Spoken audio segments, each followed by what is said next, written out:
Ohio, representing Team Popping the Boys, the headline god, Jeremy Lambert, and his co-host, speaking out of Atlanta, Georgia, representing more than one royal family, the king of indie viewing, Stephen Jensen. And this is the Spotlight on Fightful. Hello, welcome everyone to the Spotlight here on Fightful. Shout out to Big Dick MLJ for the intro there, and shout out to Stephen Jensen for putting all that together. Jensen, big day, lot to talk about. As always, how are you? Yeah, I'm good. How about you, man? Doing well. Guys, stick around. About 11 o'clock, we have our interview with Dan the Dad airing. Dan the Dad, you probably recently seen him on AEW Dark, just stiffing the shit out of Toa Liona. We got an update on Toa Liona from Dan the Dad. True professional, checked on him after the match, but a really good conversation with Dan the Dad, talking about that, talking about AEW, talking about comedy wrestling, Danhausen, Orange Cassidy, a lot of good stuff from Dan the Dad. So that is coming up at 11 o'clock. Jensen, let's waste no time. Let's get into it. Let's start with our WWE Spotlight, and we're going to be joined by a special guest as we get into our WWE Spotlight as well. You want to be a professional wrestler, or do you want to be a WWE superstar? You know, WWE superstar sounds a whole lot better to me than being a professional wrestler. So behind the scenes stuff first. The Vince McMahon news happened, I guess, on Tuesday, and we were like, do we want to talk about that? Like, maybe. I was like, there's not much to talk about from my end. Like, I don't care. I don't think he's going to come back. I want to talk about the allegations and stuff. He's a horrible person. I don't want to talk about it. I was like, how about we talk about Roxanne Perez winning the NXT Women's Championship? That was going to be the spotlight of Roxanne winning at 21 years old, just the year she's had. Mandy Rose's reign on top of that, which was over 400 days, and her improvements in the ring and everything. This was Tuesday night. We decided this after NXT. And then Wednesday rolls around. And Wednesday afternoon, Sean Ross Sapp reports that Mandy Rose had been released by WWE over content on her fan time account that got a little too risque, I guess. And we're gonna get into that more. But I wanted to bring on Kiley Fuller from Tag Talk, from a bunch of other projects as well, because it's important to have a female perspective on this. You're gonna hear a million white guys talk about this on various podcasts, on various platforms. Listen to a female perspective. Listen to women on this, because they're smarter than us. I mean, to be honest about it, they are just smarter than us about this. So we're going to bring on Kiley and talk about this Mandy Rose situation. Kiley, how you doing? I'm doing great. I'm so excited to be here with you guys. So thank you so much for having me. Thanks for joining us, for sure. Yes, thank you very much appreciate. You are like, we don't really do guest spots during the show. We have our creator spotlight and everything. So this is a rare occasion, monumental occasion. Again, thank you for joining us. So let's get into this. Mandy Rose fired, released because of the content she was posting. OnlyFans has become a big platform over the past few years and everything. WWE has heavily pushed her sexualization on NXT television. We see the way she dresses. We've heard Athena, Ember Moon talk about, like, we want you to be sexy like Mandy Rose. We've seen the commercials and everything where they've really pushed this stuff. She's out there making her own money with this on her fan time, and then she gets released for it. Just general thoughts to start with it, and then we'll get into kind of a bigger discussion about the release. Go ahead, Kiley. Yeah, I think for a lot of people, when this news first dropped, it was a bit of a surprise because the leaks had happened. Content from behind her paywall had leaked, and people sort of questioned whether WWE knew about it, whether they approved of this. Because to be honest, it was a bit risque. There was images that were maybe not fitting the WWE brand. But the firing came as a surprise to me, a firing and not a suspension or something along those lines, because she dropped the title, and as she's walking out, she's waving, blowing kisses. There's "Thank you, Mandy" chants. which a lot of people assumed was because of a call-up. So the firing was very sudden to me. And I think when you place it in the context of other things that are happening in WWE, like Sasha Banks contract negotiations, all these other issues, I think, WWE has a women problem. They have an issue when it comes to handling these women's issues. Jensen, when you heard that she was getting released, what were your thoughts and the reasoning that she was getting released?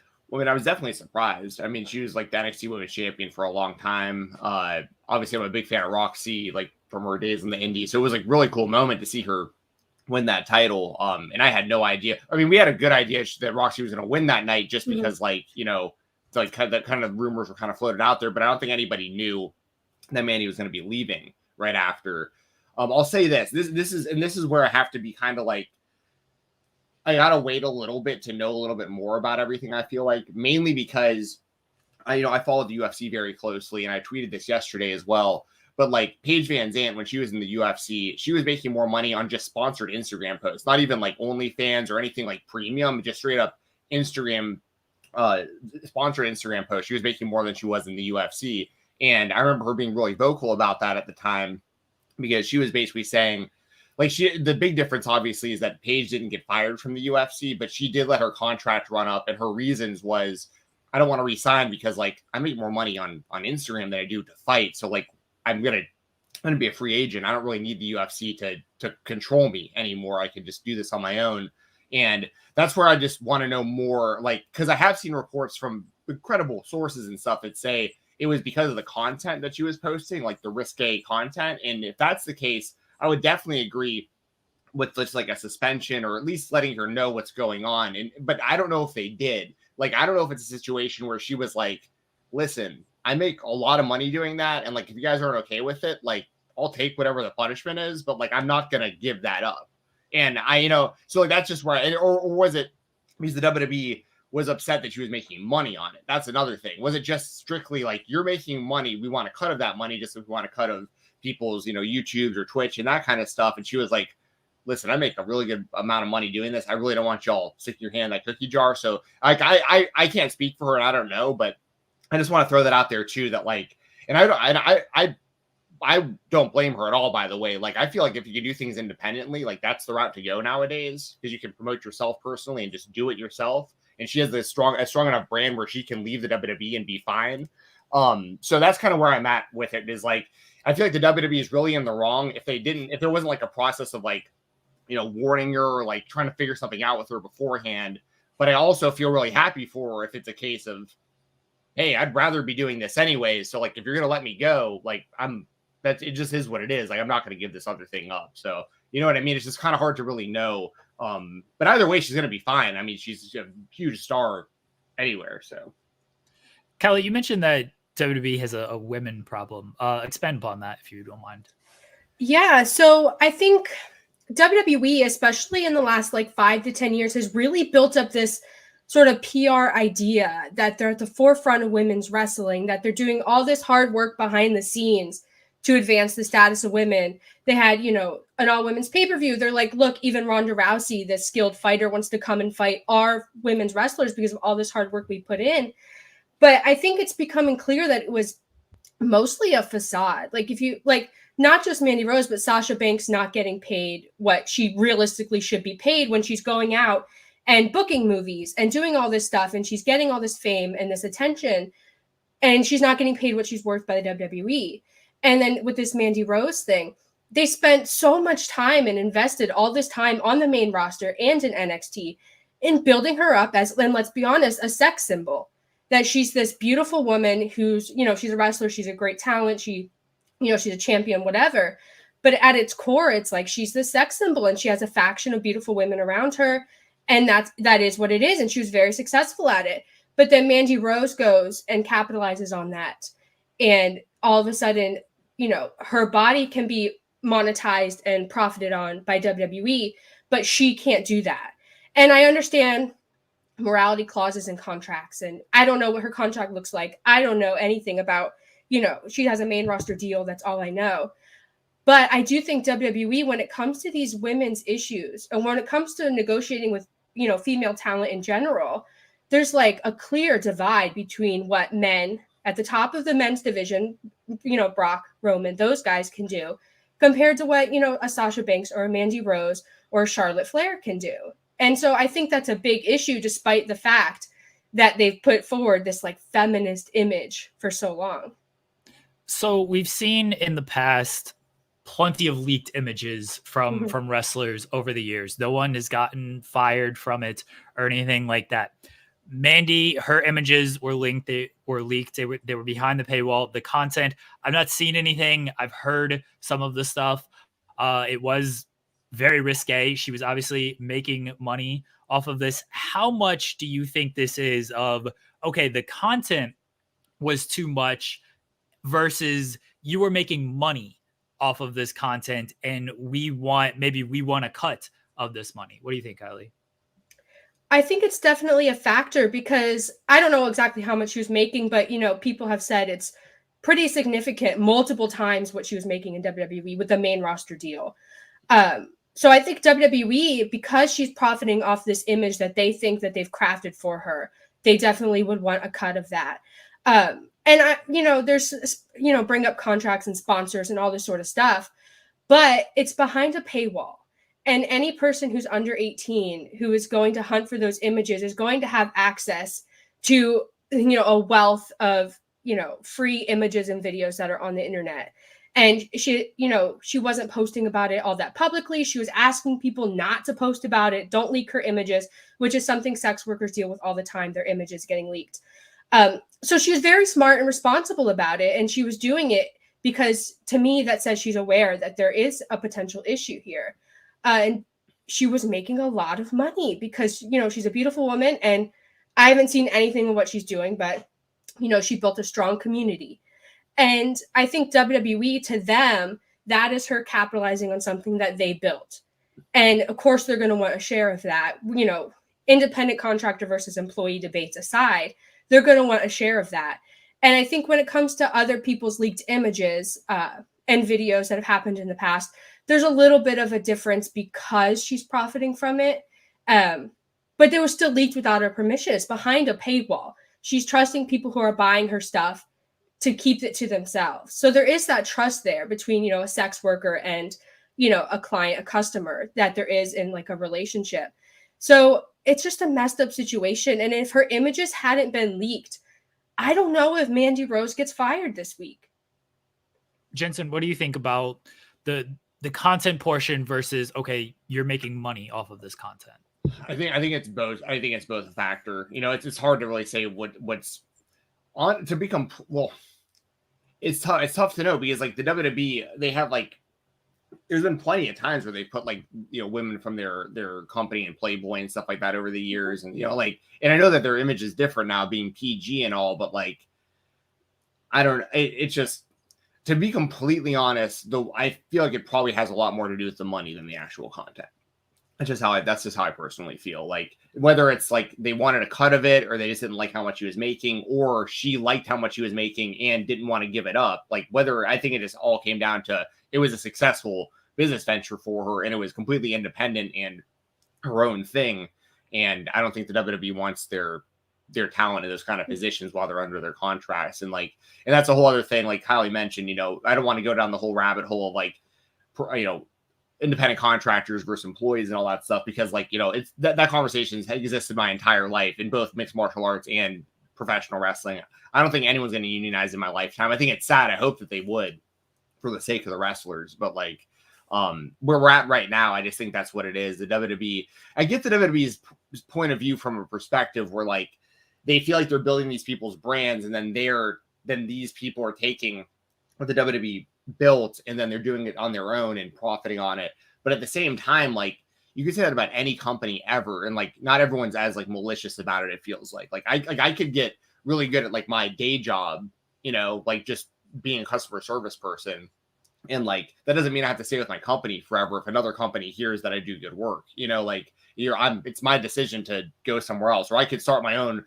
So it's one of those things where WWE, forever they've had like a really tight leash on like all their talent, and like I just feel like this is kind of another example of that. Of like once again, the content is what makes it murky, because like I get the WWE's image they're trying to put out there, but once again, paywalled content. She's not promoting it like really through any WWE like channel or anything like that. And I really think it comes down to like she was making a lot of money doing it, and whether it was the WWE wanting that to end or to get a piece of it, or she didn't want it to end and she prioritized that over it. Either way, I think the money was probably the biggest factor. Chi-Town Spurs says, I understand the corporate sponsorship is in play, but they literally had her pose naked with the WWE titles on the show. The optics of this are terrible. Yeah, so that's very fair.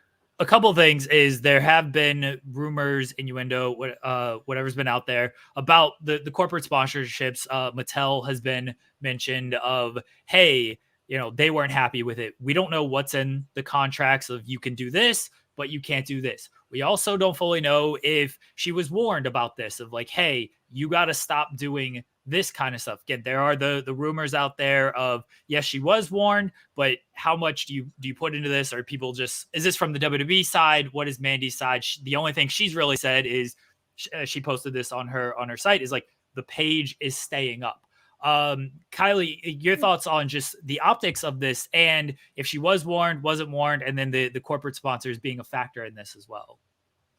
Yeah, so I don't know if she was warned or not. There's people saying, like, I listened to Wrestling Observer this morning. They're saying that Mandy was taken by surprise by hearing that she was dropping the title and was leaving this week. So maybe she was warned, maybe she wasn't. I don't know. But it does present sort of a bad image for the WWE that they're using her sexuality and profiting off of her body in this way, and that they have complete control over how she looks on TV, how she presents herself, the things that she says, the things that she does. But she can't do that in the same way. And, I don't know what her contract says. WWE, they're within their right to say this doesn't represent our brand well. But you have to work with her, because if you're not going to pay her what she's worth, WWE revenue to talent contracts, the ratio there is disgusting. So if you're not going to pay her what she's worth because she's an independent contractor, whatever, then you have to work with her, because she should be allowed to pursue this other line of income, because wrestling isn't going to last forever. And if she's not going to be able to make enough money to save and invest through her WWE contract, she needs this other outlet. So the optics of it are, honestly, they're terrible, because now Toxic Attraction, Gigi and JC are still going to go out, and they're still going to have this sex symbol look about them. They're, by all accounts, still going to be a tag team, probably going to get called up soon. And WWE is going to keep doing that. And it's just absurd to me that there wasn't an attempt maybe to make this a smoother transition, maybe pull her off TV and let this happen behind the scenes. It was firing. And that is sudden, and I think it's unwarranted and uncalled for. Jensen, your thought on the overall optics of all this? Yeah, no, I'd agree with pretty much all of that. I know like other sponsorships and stuff are always going to be a factor. Like when it comes to like Mattel and stuff, that was a big thing when they like stopped like blading and stuff during matches, like bleeding. I mean, even stuff like that has to do with Mattel and children's sponsorships and stuff like that. I mean, I'll put it this way. I mean, obviously, I've stayed pretty tapped in. I had no idea she even had the page. You know what I mean? So it's like, it's not like it was one of these things. I know that I'm sure she promoted it to some degree. I mean, so people had to have known to subscribe, but it wasn't something where I even knew it existed. So like, it wasn't some like giant thing that was on my radar that I thought was even, So it's just one of those things where it's. I mean, I would agree that the optics aren't good for the WWE when it comes to this stuff, just like a lot of other stuff. I mean, it wasn't good when they sent, was it Mickie James gear back in a trash bag and stuff like that? And that's once again another example of specifically with like a female talent and stuff like that. So like, yeah, I mean, I'd agree. It's just. But once again, it's just one of those things. The only thing I don't know, because if the reports of that are true, and like what like Meltzer and those guys are saying, like, which I like those guys a lot, and like if this is true and like she was caught off guard and she really wasn't warned about it, I look at this completely differently, because then I feel like that's really unfair to at least not have like a suspension or try to work it out. But once again, I don't know if Mandy's like totally happy with this. You know what I mean? I really don't. I mean, like she might be. It's just because it's like someone in the chat earlier said like they thought she made like $1 million a year. I would doubt it's anything like that. I don't know how much she was making. I'm pretty sure from what I've read, she was still like making main roster money despite being in NXT. So I think she still had like her main roster money. I don't know if she's making $1 million a year though. Right, and some of the numbers I saw like kind of being thrown out there about her premium site was like they were. Let's put it this way: they were higher. If those numbers are even close to true, I would definitely believe she was making more money doing that than her WWE contract. So like that's just where I'm at with it. Like I think if it's a situation of WWE just not liking what she was doing, giving her no heads up, firing her, and they're like that's that, like see ya, like bad luck or whatever, that's how I feel about it, then I don't like that, obviously. But I do like it if like she got out, like, because I think there are more wrestlers that should have that kind of mindset, honestly, that are like, I don't really need like the corporate, like I think it's kind of cool doing it on your own, like if you're able to. So like, but at the same time, I don't think she should have been fired over this if there was a way they could have worked it out, So it's a very strange scenario. So I think if they talked to her and they asked her, you can do this, or told her you can do this, don't do this, and then she kind of kept pushing it and because obviously she has control over what does go on the site. And if they did have a discussion with her of, hey, don't post this, she had no control over the leaks, but she does have control over what is actually posted. I said, hey, don't post this kind of stuff. This one's a little, and then she kept doing it. Then that's a different discussion. We don't know what these conversations were behind the scenes. I'm not going to speculate on what the conversations were behind the scenes. The fact that it's been reported that she was caught off guard makes me believe that maybe there wasn't these conversations. But again, we don't know. This could just be they're hearing it from the WWE side. We've not heard anything from the Mandy Rose side, and vice versa. Kylie, before I let you go, just final closing thoughts on kind of this whole situation. Yeah, I think there's definitely WWE needs, with the the change of management, the change of guard, so to speak. There needs to be a bigger attempt for gender equity, because the Mandy Rose situation, the Sasha Banks situation, all these issues that are happening, I think WWE is just dropping the ball entirely when it comes to letting their talent pursue these other avenues of income and things, and working with them on that. Like, I'm not saying that the content that Mandy had posted, I haven't seen it, but people had said it was, a little too far. WWE, they're well within their rights to say this is too far, but firing instead of, pulling her from TV and having, a discussion with her agent or whoever it might be and working something out, I think that's just a big mistake on their part. I think there's money in Mandy Rose, especially coming out of NXT and going back to the main roster. I think there's money there. And I think it's unfair to her because she's done great work in NXT, I think. I'm not her biggest fan, but I think she's improved a lot. And I think she's only doing, this, sex work and things like that in a way that's, profiting from this image that she has. And, good for her for doing that. I don't know how much money she's making, but if she's making more than she is in WWE, good for her, because she deserves it. And I think, there's discussions you can have about labor rights and unions and all this sort of stuff. But ultimately, WWE needs to start working with talent. Like, we're at a point where it's Twitch, it's acting, it's music, it's makeup, it's sex work, it's all these things. WWE, like, we're at the point where you got to figure out a system, and it's not just Mandy Rose. And that's basically where I'm at, because, the pandemic and Twitch and all those things that happened, it's too much. WWE can't have this type of overreach without giving these people some sort of benefit from it. Kylie, we appreciate you joining us today. Sure. Let everyone know where they can find you at. Yeah, you can follow me on Twitter at Fuller_Kylie. You can see me on Tag Talk on Fightful Overbooked every Monday at 3. The last couple weeks have been kind of weird. I'm getting over RSV. There's like other stuff going on. But generally, Fightful Overbooked every Monday at 3.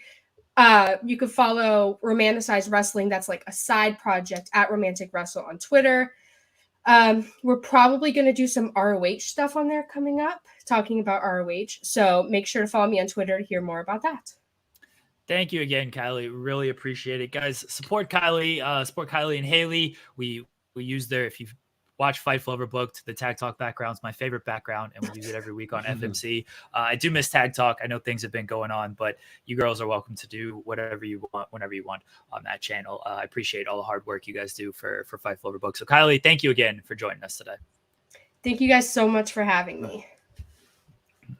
Boot her off screen now. No, that was great. I'm really glad we had her on for that. Oh, Kylie is great. We're gonna have to get Kylie and Haley on as the creators portion of the spotlight here in the next month or so, because I know we're getting booked up. Jensen's booking all these big time guests for us, so we gotta find some time for other people. Yeah. But yeah, Kylie and Haley, go follow them. Fightful Overbooked, Tag Talk, 3 p.m. on Monday. All right, Jensen. The other WWE spotlight is Kylie Rae. Another Kylie Rae making her WWE debut. She was on Main Event this week. It's airing today. It's on Hulu Plus. She is going under the name Brianna Ray. She had a tryout, I think last week, maybe 2 weeks ago. There was some independent talent at the tryout. Kylie Rae was one of them. Vincent, Dutch, and Casey Navarro were others that were mentioned. But yeah, Kylie Rae seems like, I don't feel like they're putting her on Main Event if she's not signed or very close to being signed. But Kylie Rae seems like getting a shot in WWE. Yeah, good for her. You know, been super talented for a long time. The big question mark was always just kind of like, you know, I mean, the obvious, right? Like when AEW started up, it looked like she was going to be a really big part of that women's division. And, you know, she was shortly gone. And then, you know, in Impact, she was supposed to come in, I believe it was Slammiversary a couple of years ago, and didn't come to the event. And so that's the only thing that I think has ever, quote unquote, held her back, because she's been in big time positions throughout her career. She's been a consistent, like, main event level indie talent for a long time. And that was the show in Chicago that she is wrestling? No, it was Milwaukee. Okay. I didn't know where they were, but but it's one of those things where obviously, like, I saw her tweet the other day, and I don't get into people's personal stuff, you know, but like I saw her tweet the other day about being, I think it was like 14 months sober or something like that. So, like, you know what I mean? Like, I think she's probably in a really good place, it sounds like, and she's probably always wanted to work for the WWE, as most, you know, wrestlers around our age, you know, grew up on it, and they've always wanted to be a part of it. And like, so I hope it works out for her, because she's super talented. And once again, I think her, the level of like fame that she could potentially get in the WWE is very, like, she still has a lot of untapped potential, because like she can literally be thrown right in there with like your Baileys, your Biancas, your Charlottes. I mean, like, she has that level of talent where she could wrestle the top tier Asuka and Kyrie and all of them. Like, I mean, there's great stuff for her right there waiting. But I think that she would have blown up years ago had she, like, you know, if she was a part of the start of AEW, like was planned, I think they would have had her like their women's champion almost immediately. And she, you know, so it's like, it's just one of those things where, like, I just really hope for Kylie's sake, I hope like everything's good. I hope like that this is what she wants to do. I hope that it's successful for her, because like she has a very strong fan base too, Kylie Rae. Like, she's one of the most beloved wrestlers on the indies over the last, you know, handful of years. So like so yeah, I guess that's kind of a really long roundabout way of saying, like, I'm very happy for her, and I hope this is what she wants to do, and I hope it works out really well for her. That's where I'm at on this as well. Kylie Rae's always had the talent. That's never really been questioned. And yeah, when she signed with AEW, it looked like she was going to be one of the faces of that division. And then everything happened. She wanted out of her contract. We actually don't fully know what happened. We probably never will, but she got out of her contract. Tony Khan released her on her request. She went to Impact, looked like she was going to do big things there, and then didn't show up for the knockout title match that she was scheduled for.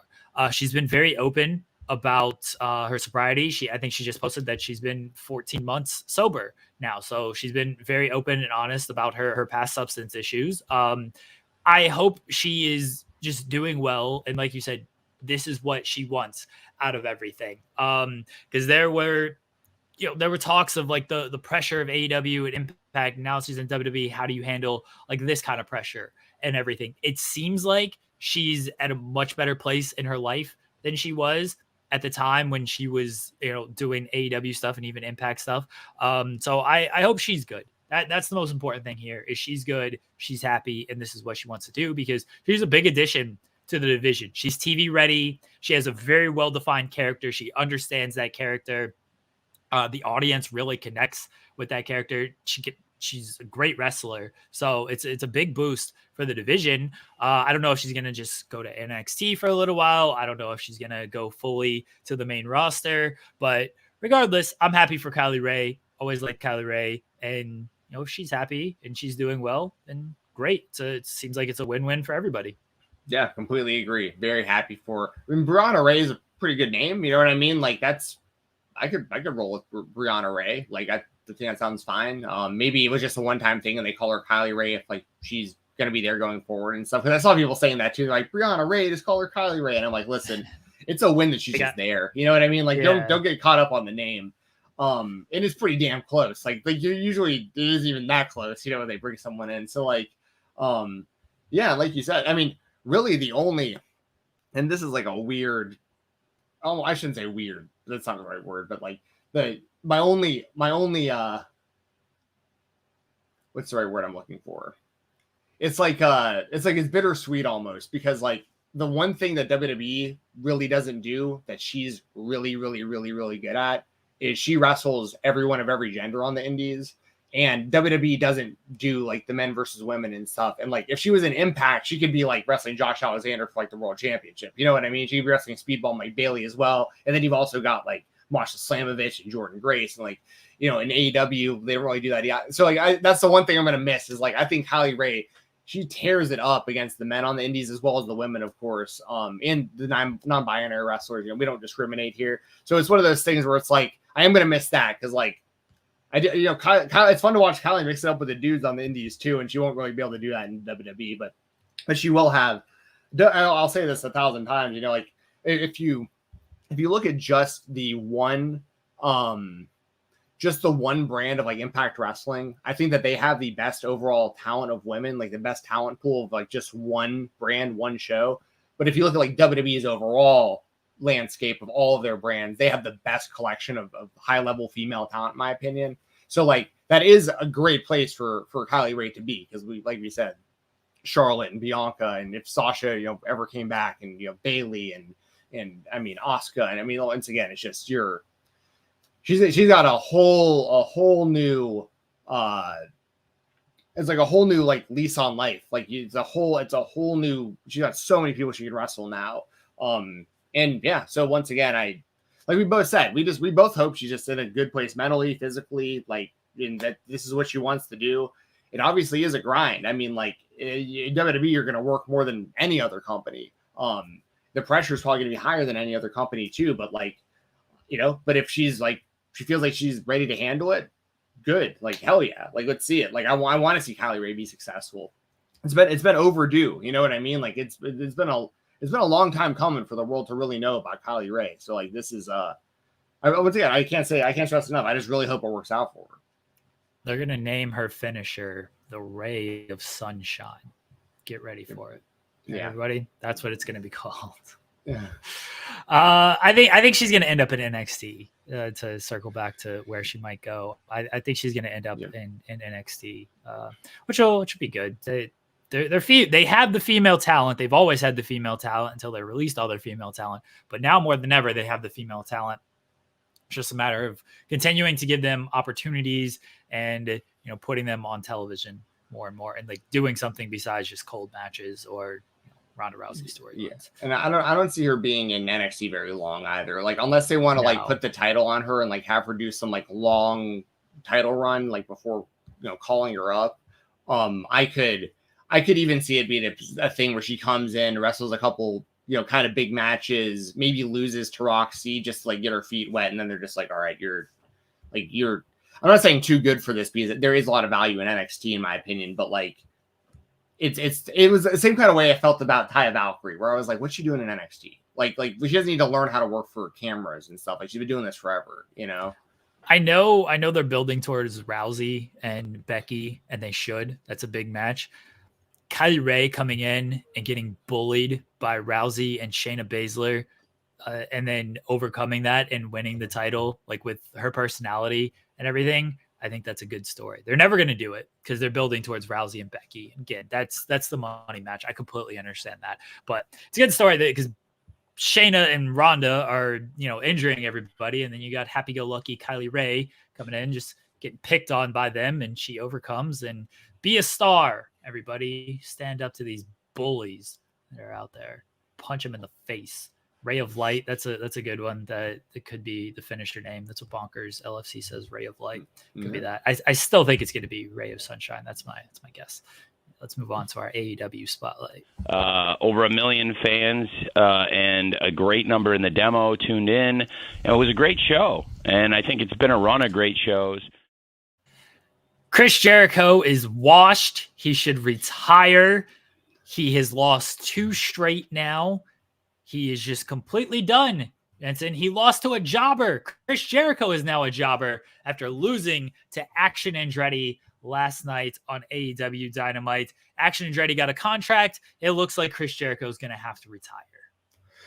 So I don't agree with all of that, but what I do agree with is so I'll be completely honest, and obviously I've been doing the Weekender for 4 years now, and I pride myself on my knowledge of independent wrestling.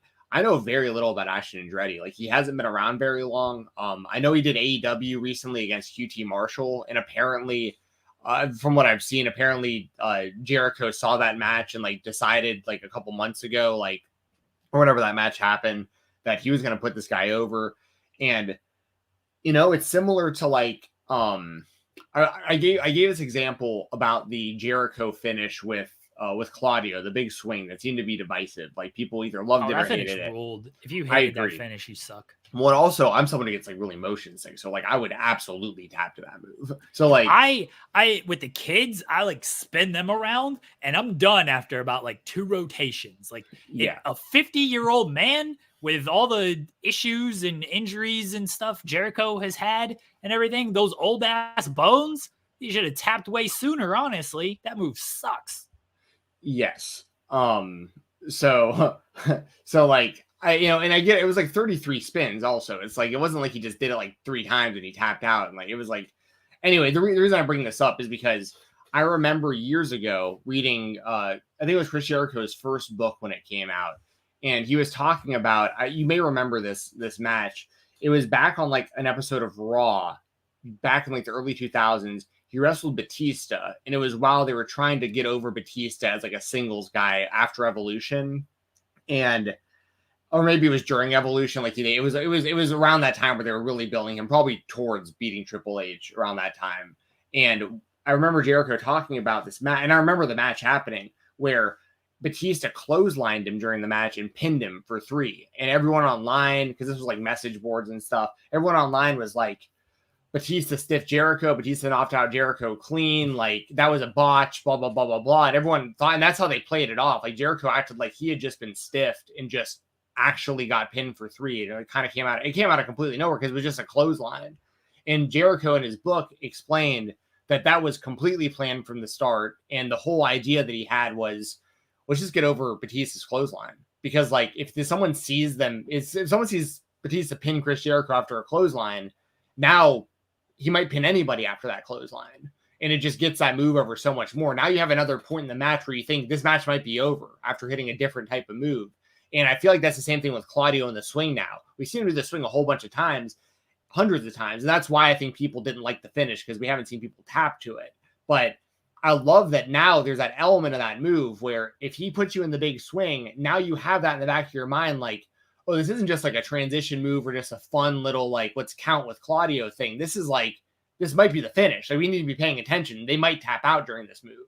So I think Jericho did a really good job of putting that move over. And also the reason I bring it up is he puts people over, man. I know he wins a lot of feuds, and a lot of his feuds drag out too long on AEW and stuff. I get that. But he remembers the days when Scott Hall was putting him over, when he was a nobody. He's doing the same thing right now. To take a guy like Action Andretti and just have him beat you clean in the middle of the ring on Winter is Coming, one of the biggest Dynamites of the year, one of the biggest AEW shows of the year. I mean, people can knock Chris Jericho, I guess, he's not everyone's favorite wrestler, not everyone's favorite, not everyone's cup of tea, but that's pretty damn cool in my opinion to go out there and make somebody like that in their Dynamite debut to pin Jericho.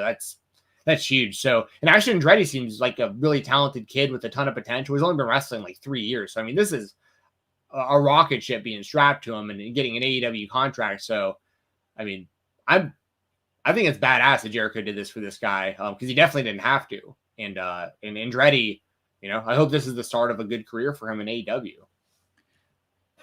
I was definitely, I mean, when you think of, okay, Chris Jericho in action Andretti already in the ring type of thing, it's like, oh, this can be a squash match. Why are you going to pay attention?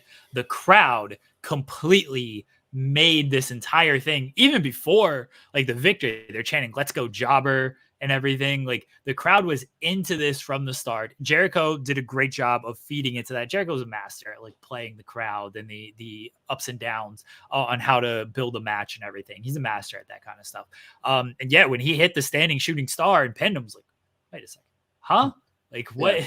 What did happen? What did that happen? And that's a move we see often. A standing shooting star is pretty common nowadays. So it wasn't anything like spectacular, you know?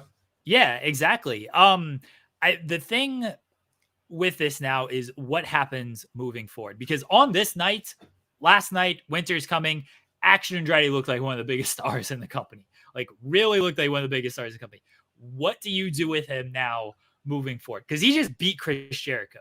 He can't just go on and just have like, you know, a match against somebody and lose. Like he lost the match against QT Marshall, but people were impressed by him. And apparently Jericho was so impressed that he's like, I'm going to put this kid over. But he can't just like do matches and lose to people now, because you've got him a victory over Chris Jericho. I also don't think he can just like be off television for 5 weeks, because sometimes they like to do that as they cycle guys in and out and stuff. Like this has got to lead to something. And maybe because we remember Jericho had that like brief little thing with Pineapple Pete. Remember that? Suge D. Suge D, yeah. Yeah. And like they had a match and stuff. And Pineapple Pete didn't beat Chris Jericho, but it was a little program. And it went nowhere after that. I mean, Jericho beat him in a minute. Again, it was nothing. It wasn't beating Chris Jericho like Action Andretti. But the thing is like you got to build off of this stuff. And this is going to lead me to my next point of Chris Jericho. I said this last week. When Ricky Starks loses, and he did, because we all just assumed he would, he needs something solid after this, because he made himself into a star last week with the promo, and then this week with the match. He needs something solid. Jericho name dropped Ricky Starks in his backstage promo. I don't think that's by accident. I think that's the next program. And now, like, where do we go with all of that? Because Chris Jericho's now coming off a loss. Ricky's coming off a loss, so it's fine. Jericho's got the cachet where he can lose, and it's fine. Is Action Andretti part of this storyline? He's going to need people. Ricky's going to need people against Jericho Appreciation Society. So is Action Andretti probably this? Probably part of this storyline. You need something solid with these guys. And Jericho, do I like that his feuds last an entire year? Absolutely not. One thing I always say about Chris Jericho, and this is why I thought Daniel Garcia would be good to stay with Jericho instead of go with Blackpool at the time. Jericho is always going to have a plan. He's going to have something pitched. He's going to have something mapped out. He's going to understand how to, write the story out and go with the flow with things. He's always going to have a plan. So even if he doesn't put you over in the big match, even if Eddie Kingston should have won, even if, Orange Cassidy was a little on the downswing after the Jericho feud, he's always going to have some type of plan. So being involved with Jericho is typically a good thing. So if it's Ricky Starks, Action Andretti, whoever it might be, the fact that they're linked with Jericho, hopefully they have a plan with all of this. And I trust that Chris Jericho does. I completely agree with all that. And I definitely trust that Jericho has a plan for all this. I don't know if Action Andretti is like an immediate factor in those plans. Like, I think you can revisit that really whenever, because, I think we will see Jericho and Andretti wrestle at least a couple more times against each other. Like, I think it will become a thing. I don't know if it happens immediately, though, mainly because I do see them going with Starks and Jericho. And I think Starks needs to win that feud as well to keep him where he was at, heading into the MJF feud or in match last night. What I would probably do, honestly, is like if you needed, like if you're Starks and you need help fending off the JAS, then I could definitely see like what you were saying, where like Action Andrade is like one of his allies, like to help him out during that. I also think it'd be smart to maybe get Top Flight involved. I think Top Flight and Action Andretti as like a trios, or like I know like AC or they have AR Fox now too, but like but you know, I see a lot of Andretti that I see in like Top Flight and stuff like that too, you know, and I think that they could be awesome against each other or like allied together. So maybe, you know, there's just a lot of options for a kid with that kind of talent, that kind of youth, and that like is completely unexposed to the mainstream. Like you just put it, you got a new player on TV out of the complete blue, pretty much. So like, so yeah, no, I agree with everything you're saying. I think that it should be Ricky and Jericho next. But I do think they will definitely revisit Jericho and Andrade or Andretti, sorry, Action Andretti, at some point in the future for sure. Money Mark says he beats Jericho in a rematch. Jericho Appreciation Society jumps him. Ricky Stark saves him. I don't know if I would have Jericho lose again, but he can beat Jake Hager in a match. Like, whatever. Jake Hager is good base. He'll throw him around a little bit. That'll be a nice little match.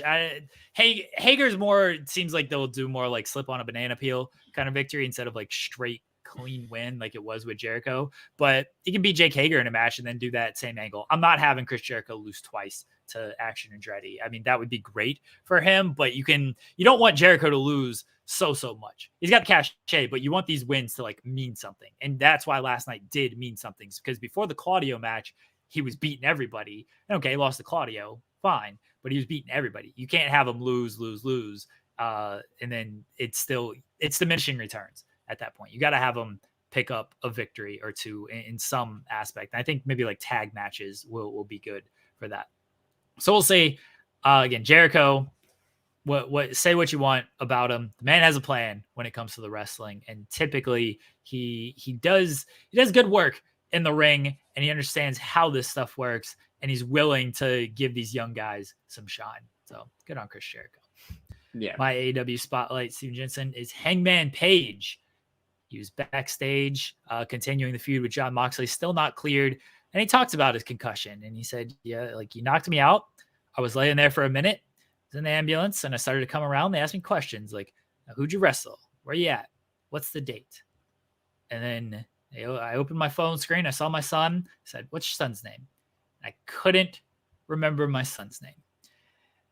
And look, if you're looking for reasoning, we've not talked about this, what I feel is stupid discourse of, why is Hangman Page going after Jon Moxley? Right. What are we talking about? What do you mean, why? It's dumb. If you're looking for reasoning, if a man hits you so hard that you don't remember your son's name, that's going to piss you off. It's like, oh, well, they hit this person with a legal hold in a wrestling match. Why, he lost. Why is he so mad? I don't know. Why is Ruby Soho so mad? Her nose got broken in a wrestling match. Like, people are mad when they get hit hard with this shit, right? Like, it sticks with them. And if a man hits you so hard that you don't remember your son's name, it's going to stick with that person, and they're probably going to be a little bit pissed off about it. Hangman Page is great. He's been a great promo. The cowboy shit promo, one of my favorite promos. The promo with Punk, which got him in a lot of trouble. Great promo. The Jon Moxley promo, where he talks about showing up to work and how he's nervous and anxious, but he shows up and he's a man and all this stuff. Great promo. Hangman Page is just a real person talking about real life and real emotions. And this is why I think it works with Ricky Starks as well. Like, and that helps the crowd connect with everything. Not a lot of buzzwords, not a lot of catchphrases or anything like that. They're just talking about their real life experiences, and people connect to that stuff. I thought this was a great promo by Hangman Page backstage. He didn't have to, sometimes in the ring, he plays off the crowd. He has his peaks and valleys with his words and stuff. He could just sit there and tell this story and not have to worry about the crowd lifting his voice to another level. I thought this was great. Hangman Page is great. I cannot wait for this match. I'm really looking forward to this match. Yeah, I agree. I agree with everything you said. You know, I think the build to this has been great too. Like I know that there's people that like feel like they don't understand why this. I would imagine last night gave it a lot more clarity though. Like if you heard what Hangman said, if you needed clarity, yeah, right. Well, like even like my friend Hughes that comes over and watches AEW with me on Wednesdays, we were watching that promo, and he was like, he literally said to me, he's like, man, whether or not like I don't know if what he's saying is like if this is real or like this is for like added emotional effect, but like that idea terrifies me. He was like, imagine not being able to recognize your kid, like because you got hit so hard. You know what I mean? Like he was like, that really like it like really hit him. You know, he's like, damn, I never really thought about that before. Like, damn. And so like that alone right there was just so relatable to people. Like that concept of like, that's got to be terrifying to be in a situation like that. I mean, the whole idea of the feud, it's very, it's like it's as basic as you could possibly get. And it's as like realistic as you could possibly get at the same time. Like it's just two guys, like one dude took another dude out, and the dude who got taken out is basically coming back for revenge. Like he knocked him out so hard he couldn't remember his kid. He's put him in a weird headspace, and he feels like he needs to kick this guy's ass now. And like Moxley's an ass kicker himself, so it's like two guys. It's cowboy shit versus, you know, the basically like the biggest badass in AEW. I mean, this is two of their biggest stars. I like everything about what they're doing with this, and I think the match is going to deliver, and it gives both guys something like really important to do without being involved with the title right now. So like I think it's like a win all the way across the board. I mean, you got a ton of Hangman fans, you got a ton of Mox fans. You kind of choose your own adventure on this one. Like you could ride with Moxley, you could ride with Hangman, like whoever you want, and just, you know, let them beat the hell out of each other. Yeah, I can't wait for it. It's going to be a great match. They're cutting really good promos to build up to this match. I don't know when Hangman Page is going to be cleared, and it's possible he actually is already cleared and it's just part of the story. We don't know. But when it happens, it's going to be great. Really looking forward to that. And so let's move on to our other spotlight. And we got some big stuff to talk about in the other spotlight. Our product is what it is. We're going straight up the middle. No NWA stuff. That's for sure. No NWA stuff. So Sasha Banks, Mercedes, is apparently headed to Wrestle Kingdom. That's the report. That's the rumor. Seems it's all but confirmed except by New Japan and Sasha herself. But she's going to appear at Wrestle Kingdom. Everybody's a little unsure if it's going to be off screen, on screen, if she's going to sit in the crowd, if they're going to show her, if she's going to confront the winner of Kylie Rae and Tam Nakano at Wrestle Kingdom and maybe lead to a match between the two of them. Regardless, seems like she's showing up. I don't think she's showing up and then not leading to anything. This doesn't seem like a thing of just going to go hang out and take in Wrestle Kingdom. Seems like it's leading to something. I think Meltzer reported she's agreed to date with New Japan. She's still seemingly under WWE contract until the end of the year. And then after that, seems to be free. There's been the rumor that she is Saraya's partner on the January 11th AEW Dynamite, because people have speculated Los Angeles. If you're going to do this match, why are you waiting all the way until January to do this? She has the tie-in with Saraya because that was her last WWE match. What are you thinking with Sasha Banks here? Because this is a big-time star, big-time player who is going to be courting a lot of offers and maybe has already signed some type of offer.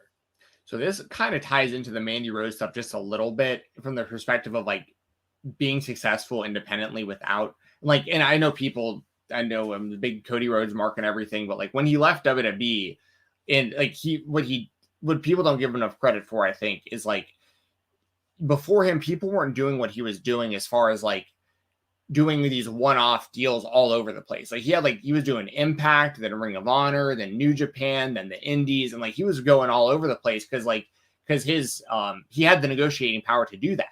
Like, if you want me, I'm not willing to sign anything long term, but I'll come in for this amount of money and like we'll do business. And I think that was genius on his part. And I think that Sasha is in the same kind of position right now, where like if she's going to be a free agent, because people are so quick to be like, where's she signing? I mean, maybe she's already got something worked with Tony Khan and AEW, and like that also includes New Japan because they've worked together.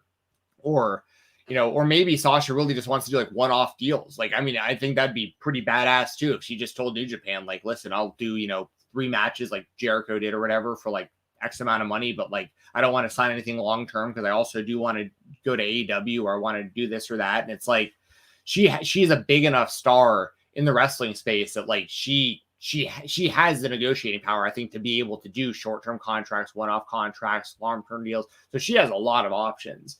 I think if I had to like bet on it, my guess is that they've already got something worked out with Tony.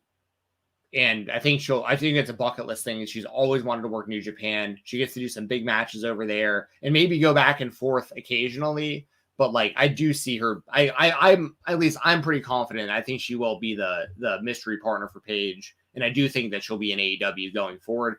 Just a complete reckless speculation. I have no idea, but like, that's just how it feels to me. I feel like if she was going back to WWE, she either would have already, or we wouldn't be seeing so much of these things popping up about her, like getting ready to use other names for, like she's, you know what I mean? Like she's not going to be known as Sasha Banks outside the WWE. And we've seen things pop up about other names she could be using, stuff like that. So like, but here's the thing that's confusing to me is if her contract isn't up or she isn't free until January, unless something has changed, which is possible. For all we know, and I'm not saying this happened, and it'd be pretty surprising, but for all we know, Triple H is just like, listen, I've had a great relationship with Sasha forever. Like, we're just going to let her out early. Like, what's the point? Because we want her back at some point. Let's just not burn this bridge. Like, let's just let her do her thing.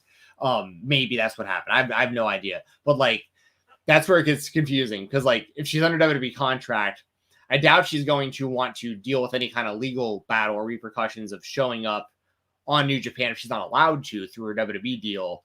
And also it's confusing because I don't think I'm not going to say worth it because Sasha's a massive star, but if New Japan is just going to have her come in and like wave to the crowd or something, because they're going to have to pay her a lot of money just to show up, like to begin with. So like, and which rightfully so, like you should, but like, I feel like my whole point is basically, I feel like if she's going to be on Wrestle Kingdom, like she should be wrestling and they should be promoting that ahead of time because that's the return on investment, in my opinion, is like you give her a lot of money to show up, but you got to tell people she's going to be there. Because like that's how you get all these extra people to buy Wrestle Kingdom before it happens. Now, you could also generate a lot of buzz coming out of Wrestle Kingdom, of course, for like New Japan World subscriptions and stuff like that. If Sasha's at the show and now it's being said like, oh, wow, what's Sasha doing here? Like, oh, wait, she's here. She's looking at Kyrie and Kyrie's holding the title and they're looking at each other from the crowd and like, okay, it's being heavily implied we're going to get Sasha Banks in the future here at New Japan.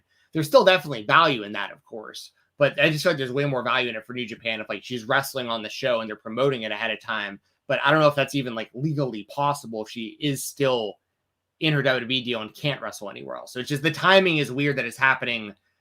Because I guess, well, I shouldn't say it. So is she going to be out of her deal by Wrestle Kingdom or no? Because it's January like 4th. Yeah, So, well, it seems like end of the year is when she's out of her deal. Let me throw this one at you, Jensen. Is people think that she's just out of her deal and okay, she's the mystery partner, she's showing up to Wrestle Kingdom and everything. What if she's not the mystery partner? I don't know who it is, but what if it's not her? And what if Triple H just decided he's working with New Japan? Carl Anderson's working the Wrestle Kingdom show. Carl Anderson worked the show yesterday.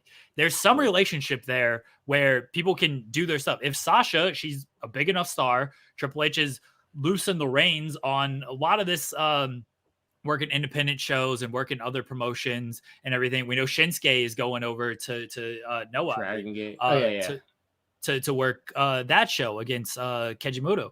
So we know he's loosening the reins. What if Sasha's like, I want to go there. I want to work this. Kyrie, they had a good relationship with Kyrie when she left and everything because she was still like a WWE ambassador when she went to Japan before her deal ended and then she signed with Stardom. So they seem to have still a good relationship with her.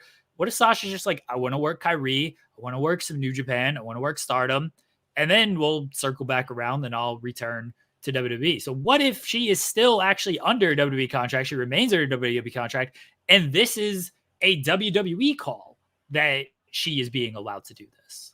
Honestly, if that's the case, that's best case scenario for the WWE, best case scenario for Sasha, best case scenario for the fans, in my opinion. Because I do think Sasha is best in WWE. Like I think that she would be super successful in AEW. She'd be like the face of like one of the main faces of just the company in general.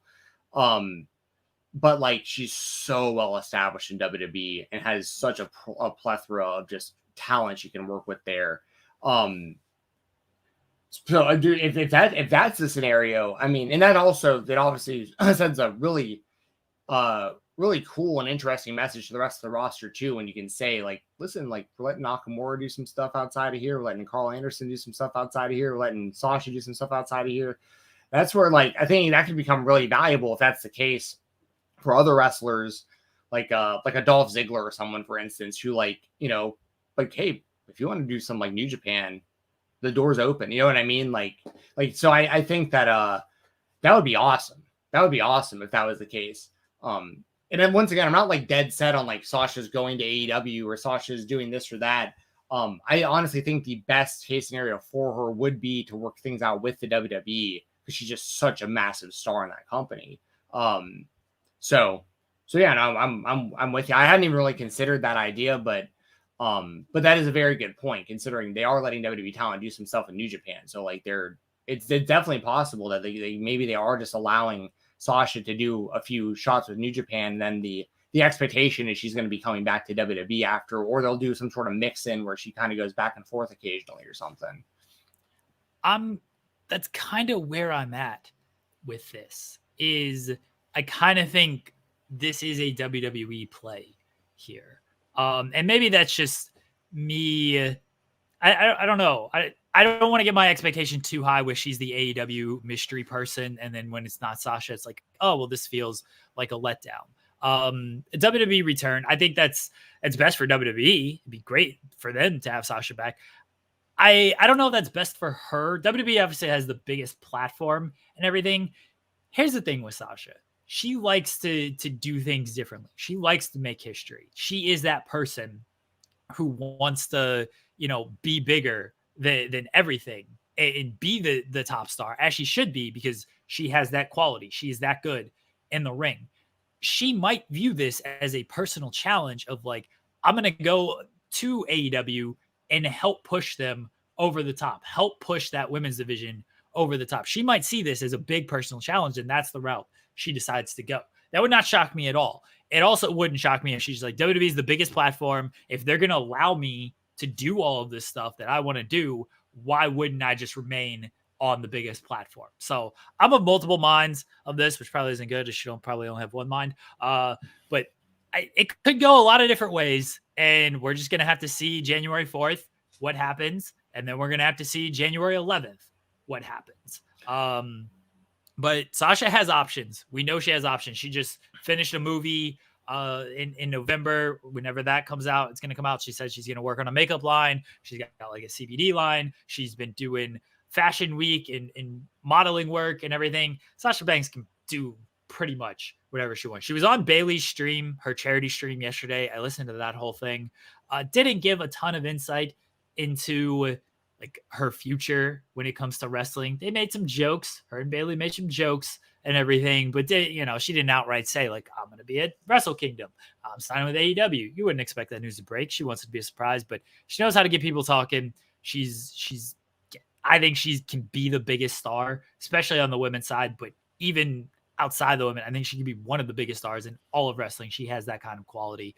We will see what ends up happening. If it's an AEW thing, if that's where she ends up, and then she's working Stardom shows, New Japan shows, everything, that's a massive, massive win, I think, for wrestling as a whole, because she's a game changer. She's an absolute game changer, and she brings more eyeballs to both of those brands. And I think that's good for both of those brands.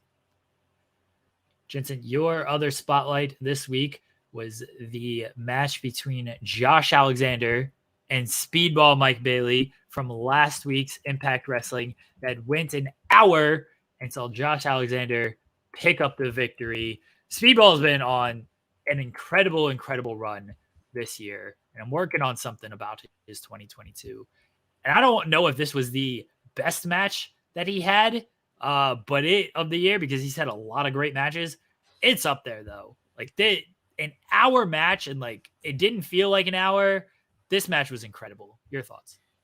Oh yeah, I completely agree. That's why I wanted to bring it up today. You can watch Joel and Cresta talk in more detail about this from their review over on this same channel here for Impact. But yeah, I mean, Speedball, I've said it a lot of times in recent months, like Speedball, if you're looking at just straight up in-ring year, like just the matches, I think Speedball has had the best 2022 of any wrestler on the planet. Now, if you're taking into consideration like mainstream and like fame and like those stories and all that kind of stuff, like I'd probably put like Moxley up there or Roman, you know, like I get that, but like strictly just matches, I think Speedball had the best year of anybody, and this was like the cherry on top of that. And this is another one of those things that I get salty about a little bit for personal reasons, because, you know, I'm in Atlanta. I'll probably go to Hard to Kill, you know, in a month or whatever. And like, that's the kind of stuff I want to see live. Like, that's like, I want to see Speedball versus Josh Alexander. I want to see, you know, Trey Miguel versus Josh Alexander, and Ace Austin and Chris Bay and these guys against Josh Alexander. Like, I'm still not interested in Josh Alexander versus Bully Ray. And I think this like proved my point so much this past Thursday, where it's like, see, I was like just saying the other week, they should like, why is it Bully Ray and not someone like Speedball in this position? It's like, oh, okay, so at least we got to see Speedball and Josh Alexander go an hour, but like that should be the standard, is like those kind of guys and having those kind of matches with Josh Alexander, not Bully Ray. And then even like Josh wrestled, you know, Moose, I think on like this next set of tapings, I believe. Yeah. And stuff like that. So like they're doing a better mix of like Impact versus like OG TNA people wrestling him and stuff like that. But like, I don't know. That's just really the main reason I wanted to bring it up, because Speedball has had a great year, and that's not to take anything away from Josh Alexander, who's also had a phenomenal 2022. Like, especially, man, when Ethan Page left Impact and they split up the North, everyone really felt like Ethan was going to be fine. And like, he's just now kind of like, you know, hitting his stride in AEW. It took longer than what people expected based on like his talent level and stuff. But the big question mark was like, what's gonna happen to Josh Alexander? Because like we knew he was good, but like Ethan was kind of like the breakout star, it felt like, of that group if they were going to do a split, and if Ethan was gonna stay, which he didn't. And then it was kind of like, well, what's gonna happen to Josh? And like the next thing you know, he's the X Division champion. Has a great run with that title. Is banger after banger after banger. Now he's the world champion, banger after banger after banger. So I want to give credit to both guys. Josh Alexander and Speedball both had fantastic 2022s, not just in Impact, but all over the indies, all over the world. And go out of your way to watch this match from this past Thursday, because I mean it was a fantastic 1 hour match, and like the ending was great too, because like, you know, I it's cliche how so many of these matches come down to like the last few seconds, right? Like they barely get it before the 3 count. But this was like the kind of match where like it worked really, really well in my opinion. So yeah, I mean, you can't say enough good things about both of those guys. Just two of the best in the world right now in the ring. So they released the full match on YouTube without the commercials. Oh, did they? Everything. Yeah, cool. Yeah. I didn't know that. Hell yeah. So yes, you can watch that if you want to watch the full hour-long spectacle without the commercials. I'm pretty sure that's on the Impact YouTube. But yeah, it flew by. Like, you know me, I've said it a bunch of times. I like my 12 to 18-minute matches. You go over that, and I'm like, I ain't doing this, which is insane, because one of my favorite matches of all time is Michaels and Brett, the Iron Man match. And it's one of the matches that like really got me into wrestling. But yeah, it doesn't feel like it's an hour. It goes by very quickly. They never run out of gas throughout it. I'd like to go back and like rewatch and compare it to Hangman and Danielson, because that is one of my favorite hour-long matches, because that's one where they don't go like, they just go from the moment of the bell. There's not a lot of resting in that match. There's not a lot of resting in this match either. So credit to both men. Just a tremendous match. And yeah, Speedball, look, he's my wrestler of the year. I understand if he's not going to get it because he hasn't had like high profile matches on national television, like a Jon Moxley, like a Roman Reigns, even like a Takeshita. Like he just haven't had those matches. His top matches have been on Impact, and if you can find Impact, bless you. But as far as in-ring bell to bell, just the top quality performances, tough to beat Speedball Mike Bailey in 2022 that he's had. Paige Danielson won the one that went an hour. Dax is a good shout for wrestler of the year as well. Yeah, he's had a tremendous year, and he's had high profile matches on television too. So that helps his case.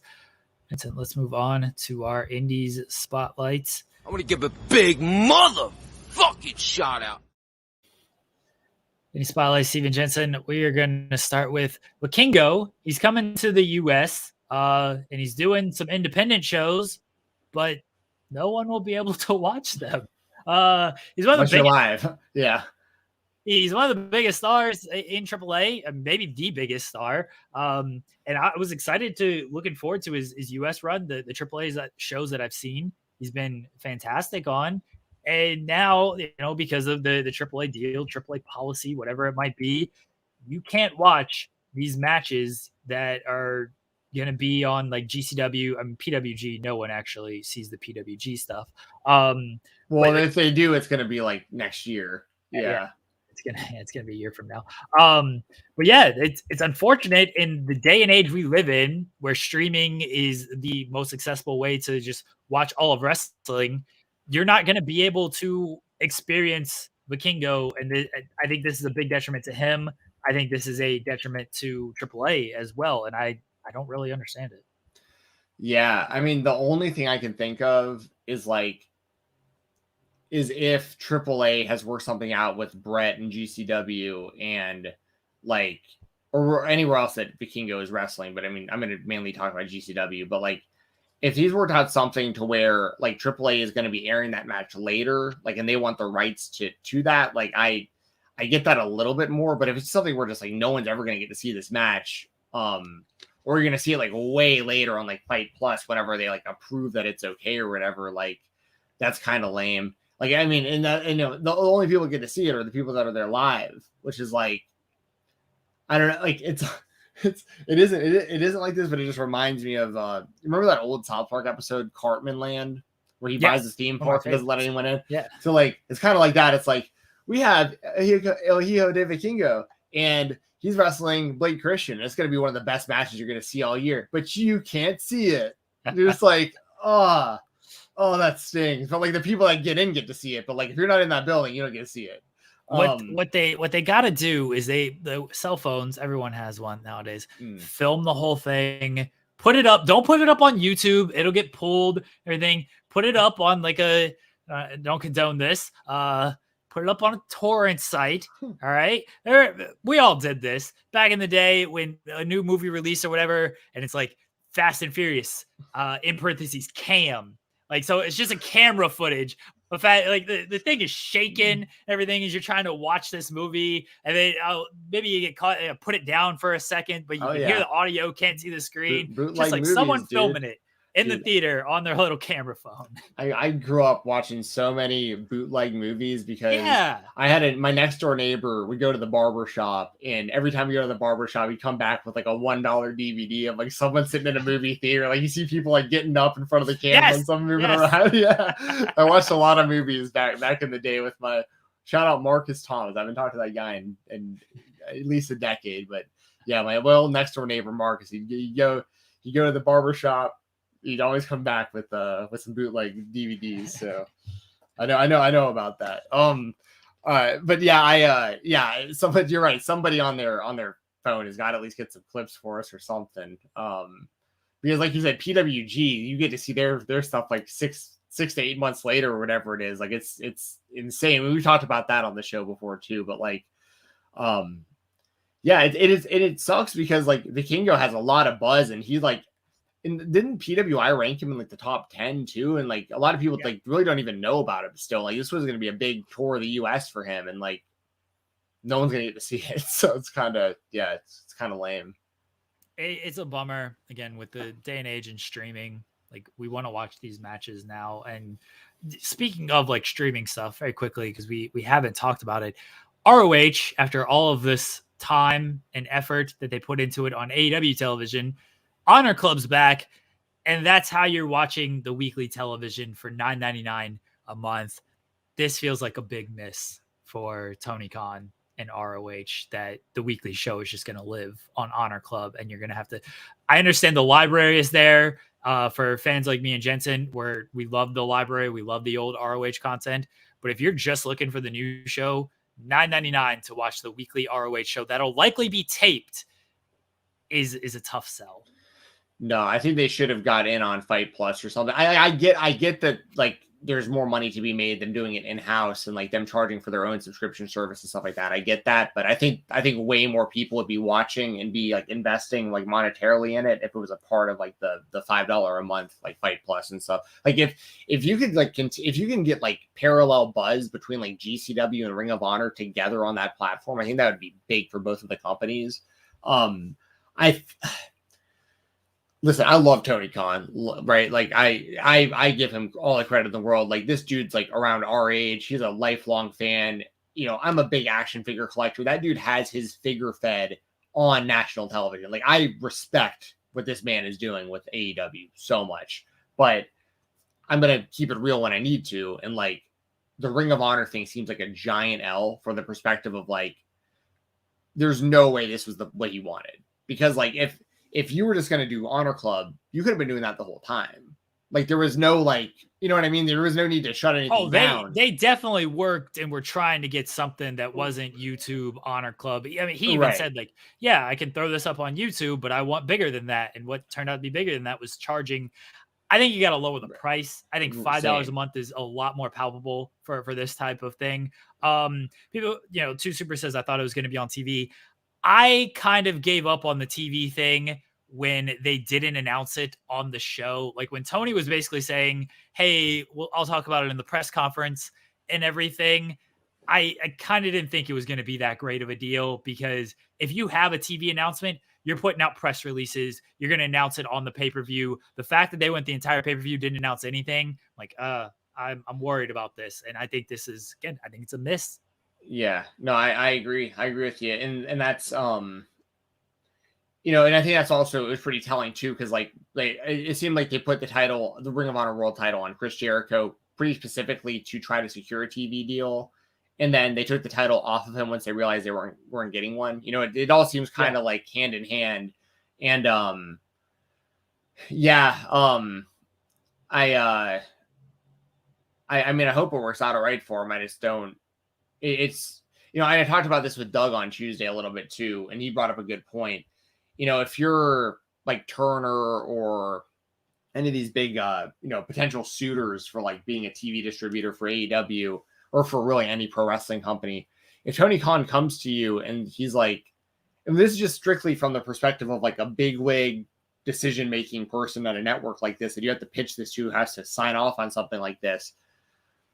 It's a really difficult sell if you're Tony Khan, I feel like, because you'd have to go to them and be like, all right, like I have this idea, it's this different wrestling company, and like this is what it is, and these are kind of the numbers we could bring in, and this is what the library looks like and the talent involved and this and that.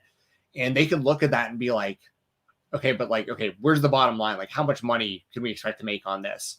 And it's like, okay, why would we want that though when you already have this AEW thing? We want more AEW. Like AEW is proven to be a business that makes money for us. Like, so like, that's why it's so difficult, I think, Tony Khan being in a position like this, because he can pitch Ring of Honor to anyone he wants. But like, at the end of the day, I think those people he pitches to are just going to be like, I want AEW. Like if we can make a deal, like I want AEW, but what's the point of me buying this Ring of Honor thing? You know what I mean? Like AEW is the brand. So like, that's where he's just in a tough spot. Like I don't think, I'll be completely honest, as great as Ring of Honor is, you know, I'll have the longevity of the company. I mean, we've seen it even with Sinclair and stuff. They've always had a hard time finding any distributor that like anyone really had access to or like really cared about. Like I probably like Fight, like HD Net or whatever that was. Like that was like maybe the best done. Yeah. Like, I mean, and that was when they were all, that was when like, I think like Mark Cuban was running it. And he was like, he also had like New Japan on there. Yeah. Yes. Yeah. That was the main reason I was watching the channel at the time, because they were running a lot of MMA events. But anyway, that's my whole point, I guess, is like Ring of Honor's never really been successful of securing like a big TV deal anywhere. And it's been, you know, 2 decades. Obviously Tony Khan gives them way better chance at that. But once again, if you're a decision maker at a network like that, I think you're just going to want more AEW programming. Like, why would you want to put your money into Ring of Honor? So that's just how I kind of feel about it. Honor Club is available. We will see what the weekly television looks like whenever it gets launched. They don't have a launch date for that. Again, I imagine it's going to be taped. I imagine they're going to tape in bulk. Very early NXT vibes when it was on WWE Network. And I've seen a lot of people make that comparison. I understand that. I mean, look, those NXT programs were great. 1 hour, easy to consume, go through it, build to the pay-per-view and everything. Obviously, big difference in that the NXT pay-per-views were still on WWE Network.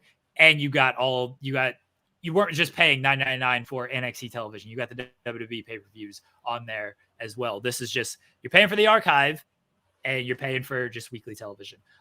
Jensen, last one, Krule has vacated the IWTV championship. And now we're about to crown a new champion. We talked about his title victory a few weeks ago when he beat AC Mack, ending AC Mack's reign. And now Krule's reign ends after like 2 title defenses. What can you provide some insight on like what's happening here? Yeah, so I need to pull up the 8. I know I have 4 of them in front of me, but I don't know where. I think they updated it on Twitter who all 8 of the people are going to be for the. So they're going to do a gauntlet match soon to crown a new champion. It's going to be 4 former IWTV Independent Wrestling World Champions, and then 4 top ranked talents. I remember one of them was Trish Adora. One of them was Matt. I don't know, Matt Tree. I know Hoodfoot was on there. I gotta pull it up. Sorry, I got independentwrestling.tv or was it on YouTube or on Twitter? IWTV or it's at Indie Wrestling. What if you're reading the wrong thing? Okay, so here it is. It's so the 4 former champions that are going to be a part of it are AC Mack, Warhorse, Alex Shelley, and Hot Sauce Tracy Williams. And then the 4 non-former champions that are highly ranked are Hoodfoot, Adam Priest, Trish Adora, and Matt Tremont. So we got a pretty stacked 8-person gauntlet match there to crown a new champion. Essentially what's happened, I'll read this right off the independentwrestling.tv website to explain like kayfabe what has happened with Krule. In reality, what I've heard some rumblings of him getting injured during the Matt Tremont match. And they're just kind of like quietly trying to, do something different that doesn't involve him actually dropping the belt. So IWTV put out this statement. Krule has vanished following rumors that the monster sustained a serious injury in his first world championship defense against deathmatch legend Matt Tremont. The IWTV Independent Wrestling World Championship appeared at ICW No Holds Barred, volume 37, where he was electrocuted and had his skull bashed in. So that's how they're like writing it off. He was electrocuted and had his skull bashed in. It says all attempts to track down Krule directly and through third party have been ignored. With future events and integrity of the championship in mind, IWTV officials have made the decision to strip Krule of the title effective immediately. Then explains the 8-person gauntlet match. So that's pretty much to get you all caught up. In reality, Krule was injured. I hope he gets better soon. Of course, he's a big part of MLW as Matt Kruger too. And he's been doing a great job. I've been saying for a long time, Krule. I believe his real name is Logan Creed, or at least that's what he wrestled under at one point too. I think that dude is like a slam dunk for the WWE at some point. He's huge. He can do like tope suicidas and stuff. Like he can do everything, and he's massive. And I just, I think he still has a super bright future. But he brought something totally different to the table as the IWTV champion. It was a short run, but we normally see, more technical guys like Tracy Williams and Jonathan Gresham and Lee Moriarty and Wheeler Yuta, those kind of guys holding that title. So like Krule was something completely different for that belt, and I was actually kind of excited to see something different with the belt. But and now the real question is like who's going to be the new champion coming out of that gauntlet match. And there's a lot of good options there. I don't think they go back to one of the former champions. So I think it's going to be someone new. So I think it's either going to be Hoodfoot, Priest, Trish Adora, or Matt Tremont.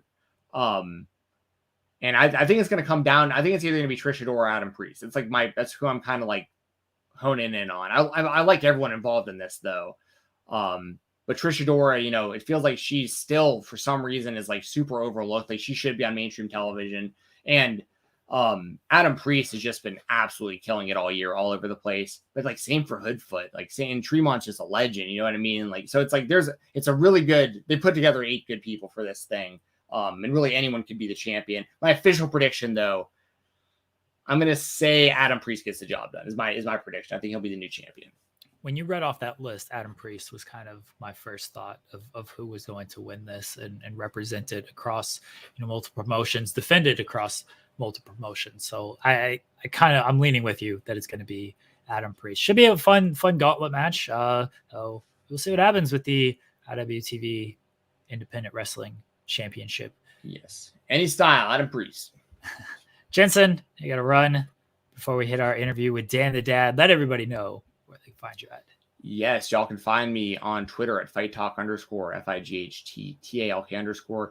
You can use code FightTalk, all is one word, no spaces, on independentwrestling.tv or IWTV.live. Watch the match that I was just talking about in a couple weeks. Might even be like later this week. It's on the 30th, so I guess like half a month. Fightful Select Weekender podcast every Sunday or Monday, depending on how I've been busy lately. And I'll be doing, well, it reminds me. So subscribe to FightfulSelect.com to listen to the Weekender. This Sunday, I'll be back at CDW, Championship District Wrestling. I think I'm going to be commentating some more matches there. Regardless, I'll be in the house, hanging out, talking to some wrestlers and stuff. And, so I'm looking forward to it.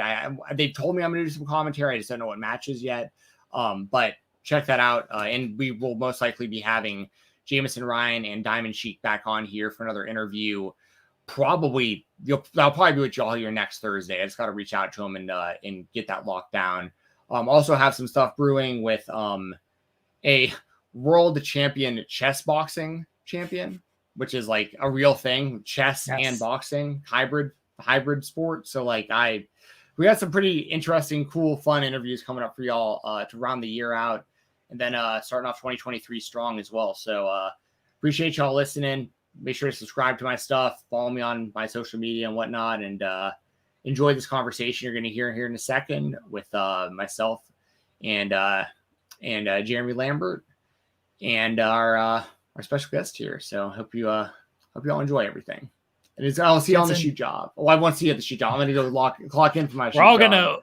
We're all gonna invade your shoot job and tell them to fire you so we can do more wrestling content together. And I love Dan the Dad, by the way. It was great to catch up with him for this conversation. And obviously, he blew up big time recently. We're going viral with his stuff. So I really hope you enjoy this conversation. He's a guy who's been really good to me over the years. So I really I appreciate him and I appreciate you guys. I appreciate you, Jeremy. I'm gonna clock in for work.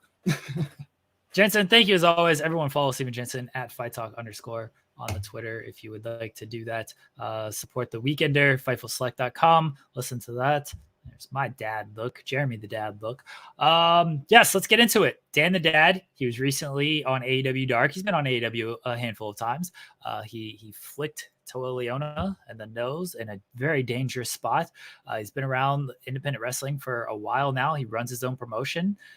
He's excellent at the comedy style, which I know is not everyone's cup of tea, but Dan the Dad explains why, hey, it has a place in pro wrestling, and it certainly does. We got some other things. What 90s dads on television does Dan the Dad influenced by? He tells us that. Tells us a bunch of other fun stories. His collectible, we ask everybody, what's the favorite thing in your room? He gives a really fun answer, unique answer that I certainly did not see. Very niche answer, honestly. So a lot of fun stuff from Dan the Dad. Hope you guys enjoy it. Here we go. Our creator spotlight with independent wrestler Dan the Dad. Welcome to the creator spotlight, the interview portion of the spotlight here on Fightful. I am Stephen Jensen, as always, with Jeremy Lambert. And we have a first-time guest to the spotlight here today. We have Dan the Dad, who I've known for a long time, a guy that I owe a lot to, giving me interviews back when very few people were giving me interviews years back. So a guy who I always have greatly appreciated. I remember him back as the Millennial, a lot of stuff throughout the Glory Pro days, and now we're got him, part of AEW, doing great stuff, part of the PWR Tag Team Champions with Jake Manning. We have Dan the Dad. How you doing, man? I'm doing great. Thanks for having me on, guys. Thanks for joining us. We really appreciate it. I mean, I'm going to ask the question right out of the gate that I think everyone wants to know. Is Toa Liona okay? Did you check on him after the match to make sure he was good? What happened there? It's my first incident of being accused of being an unsafe worker, but I think Toa's okay. I did reach out to him to make sure to apologize for the working stiff on Dark last week, but I think he's all right. I mean, he won the 6-man, the tag team champions there. So I think he's having a better week this week. And he got his weapons on me later on in the match. I feel like if you didn't see the whole match, then you know that he indeed did squish me in the corner with some sort of pounce maneuver, and that didn't feel good. So it was okay, but he's a good guy. How does it feel? Kind of going viral recently, man. Like I thought it was really cool seeing that clip blow up.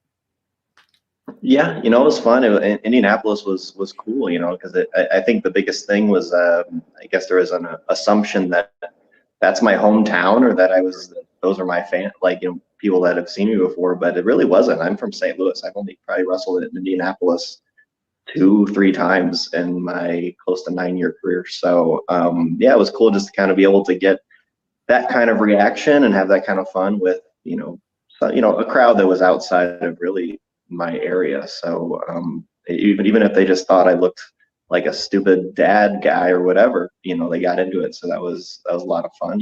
Hopefully we can keep the momentum going. But even if it was just one little thing and having a fun week with that was cool.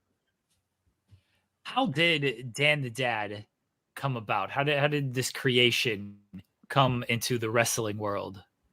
Other than I started to feel like a dad, because I'll be 30 next month. So that's kind of you start to feel older. You start to realize that even Stephen, like you said, I used to wrestle as the millennial, but now millennials are parents, so it's not even really like so it comes about from just being a natural dork and being made fun of by Ethan Page and some people over the years who kind of pitched the idea of this Dan the Dad character, and then I sort of just bought into it because it was a lot easier for me to portray than trying to act like I was cooler than everyone, because clearly I'm not. So it was just gave it a try and just kind of leaned into it because it started to become more fun to put on a show for the fans and connect with them in a more meaningful way. And that the first time I gave it a try, it was I was set. The millennial was a thing of the past. So sorry, Stephen. I know you were a big fan back in the Southern Underground Pro days, or I'd see you there in Nashville. But things are going pretty good now. Yeah, the No New Friends days, man. I remember those days very fondly. I actually remember you telling me in an interview years ago that you wanted to get more into comedy wrestling at that time. And I don't know if you had created Dan the Dad or were doing it at that point yet, but that always stuck with me because I remember you mentioning guys like Orange Cassidy and stuff and being like, I really want to really try something in that space. And how does it feel? I mean, it must be really rewarding that it's been such a success for you, all these years later. Yeah, I mean, like I said before, it's just about connecting with people, and there's wrestling can be it can be fun, and it can be something that people can really latch onto, even if they're not huge fans from a lot. We kind of take it for granted, thinking that everyone's a wrestling fan, growing up watching it in 80s, 90s, whatever. But there's a lot of people out there that have never seen it, they've never heard of it, and they'll come see it, especially seeing independent wrestling live for the first time. And it's nice to kind of be that maybe an entry point for people to get into a wrestling show, because then once they're nice and settled in and understand what's going on and they've had a laugh, then out comes someone like Josh Alexander or Eddie Kingston or somebody who's gonna kick ass, and now they're all set up for those guys as well. So it's fun to be part of something that all works together. I don't like to sit here and act like my style of wrestling is better than anyone else's, and it all just it makes for a fun variety show. So I'm happy to finally find my place with it, because you try so hard to find a footing and make a career out of it, but lately it's been going pretty good, but better than it was before, even if I was doing a good job getting myself around. But you just kind of you almost get a little bored just being a guy in boots and trunks, or at least I did. So we threw on some New Balance and gave that a try, but it's been cool.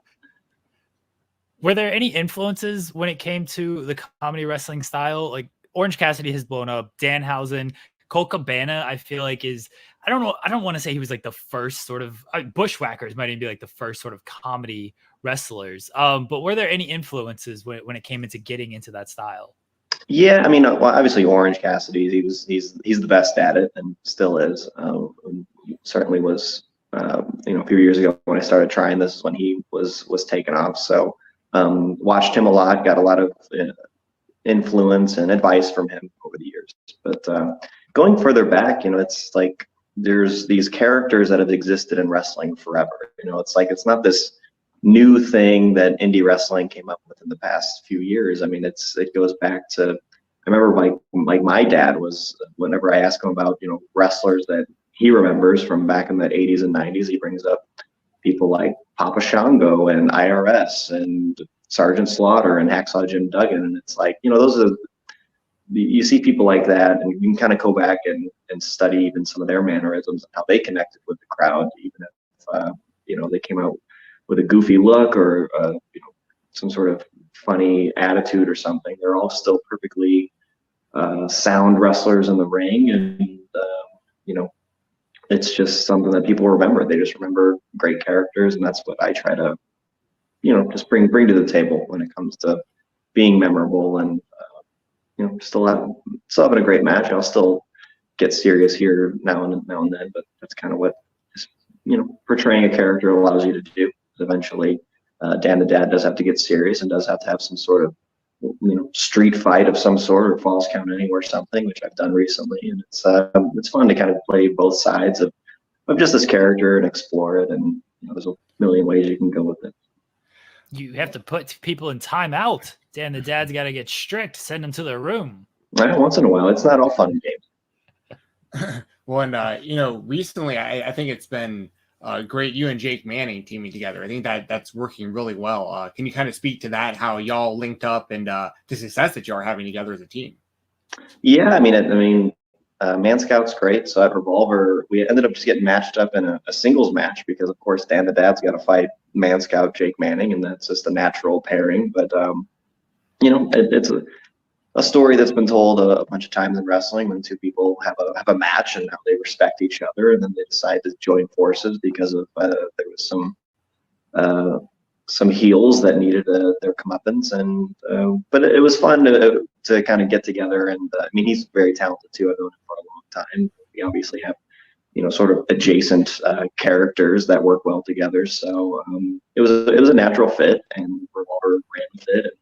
Then a couple weeks ago, we won the Revolver Tag Team Championships, and that was a really cool moment. Just because the crowd are the ones that really pushed for it, and were the ones who really they latched on to our characters in this team, and so we got that win and kind of had that moment with the crowd, and it was a huge crowd because it was Revolver always has stacked shows, so they had Kenta there and a bunch of other great wrestlers from all over the world, and to kind of get that reaction alongside talent like that was really cool. And I love Revolver just for that reason, just being able to do what we do in front of a huge awesome crowd in the Des Moines area. A lot of people from the Midwest travel there as well. I'll see them at other shows, and whether it's Kansas City or St. Louis or Chicago and everything, and it's like it's become a really good promotion that brings people together from all over. So it's one of my favorite places to go.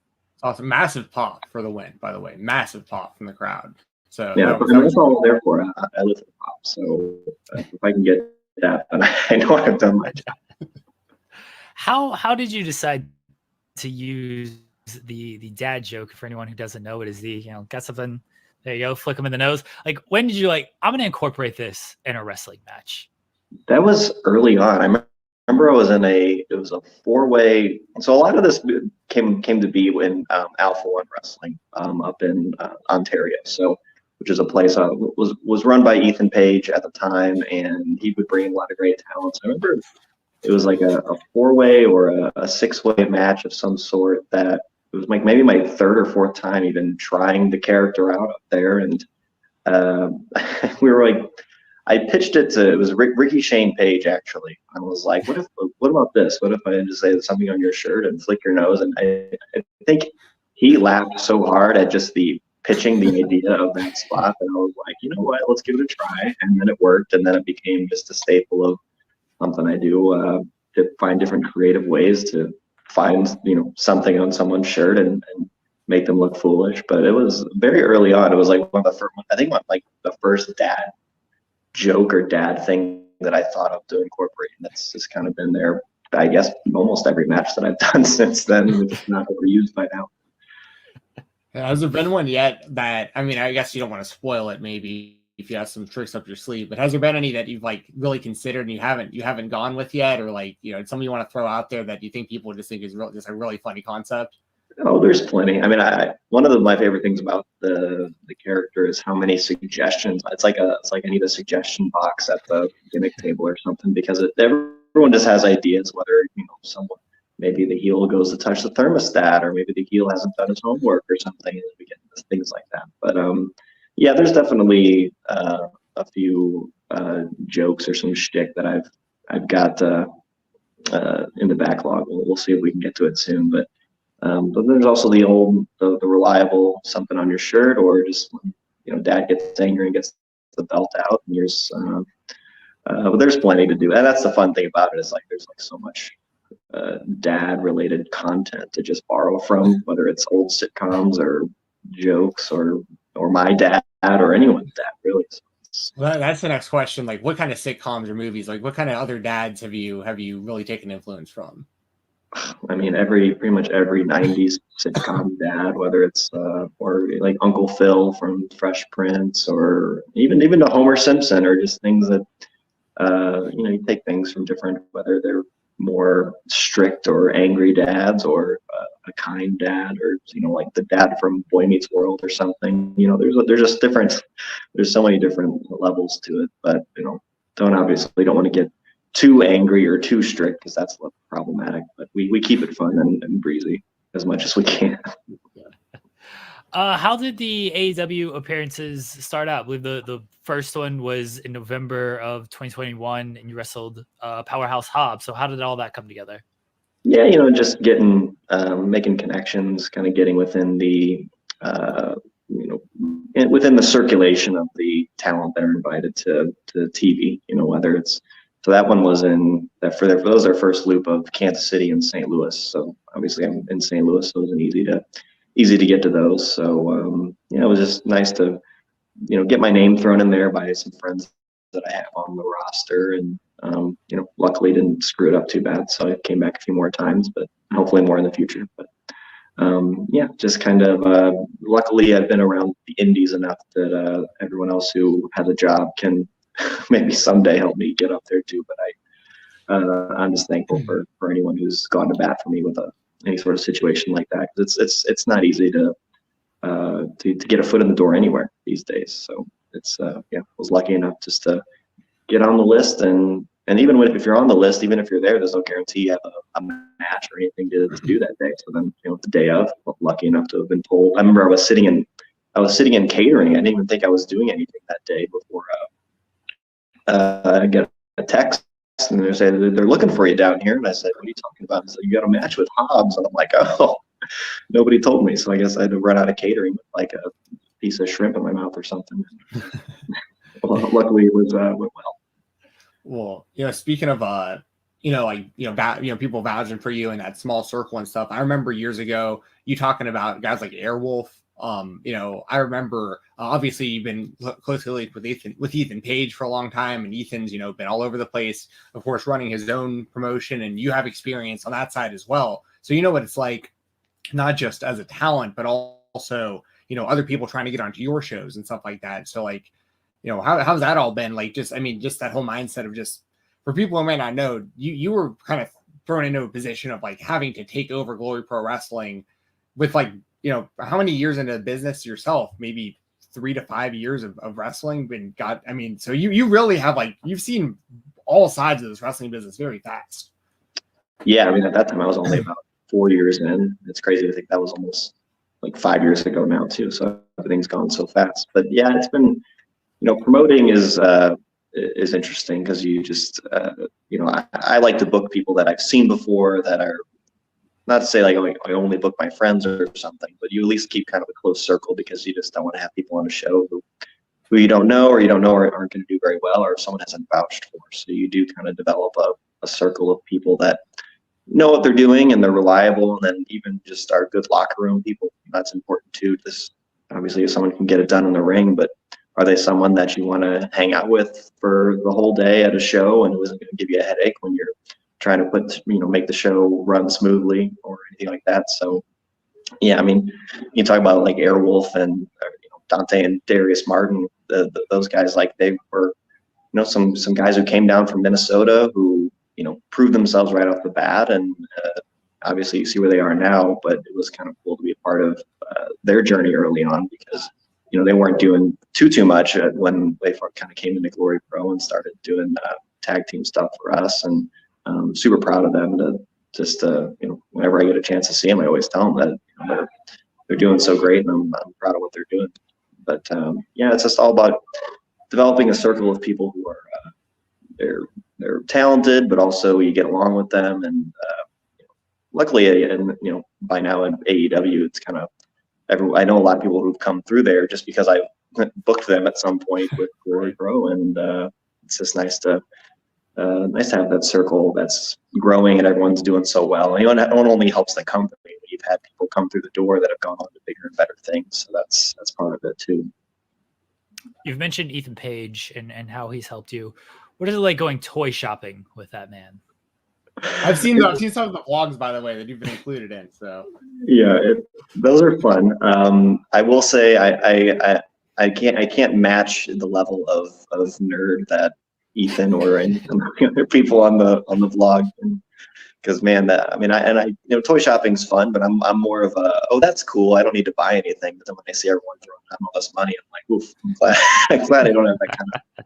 I don't have that bug, that collector's bug. I'm just kind of look at their cool stuff, and I'm like, wow, that's great. I'm glad you spent your money on that. I didn't, but it's fun. It's fun to it's fun to visit shops and just kind of talk about just fandom in general, for whether it be Star Wars or Marvel or any video games, anything like that.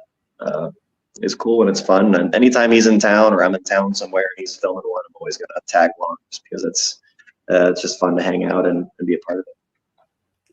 There was another guy, we spoke of Danhausen a little bit, but it's been kind of wild seeing both of your careers kind of parallel in a lot of ways. Because I remember years back, Donovan Danhausen, in those same, sub circles we were just talking about in Nashville and stuff, like before he made the switch over into the comedy wrestling. So it's got, how does it feel like to be a friend of Danhausen and also see, because he just became such like a thing on the internet. It was just so wild to watch this guy go from like this indie wrestler that felt like he just couldn't catch on to like completely blowing up.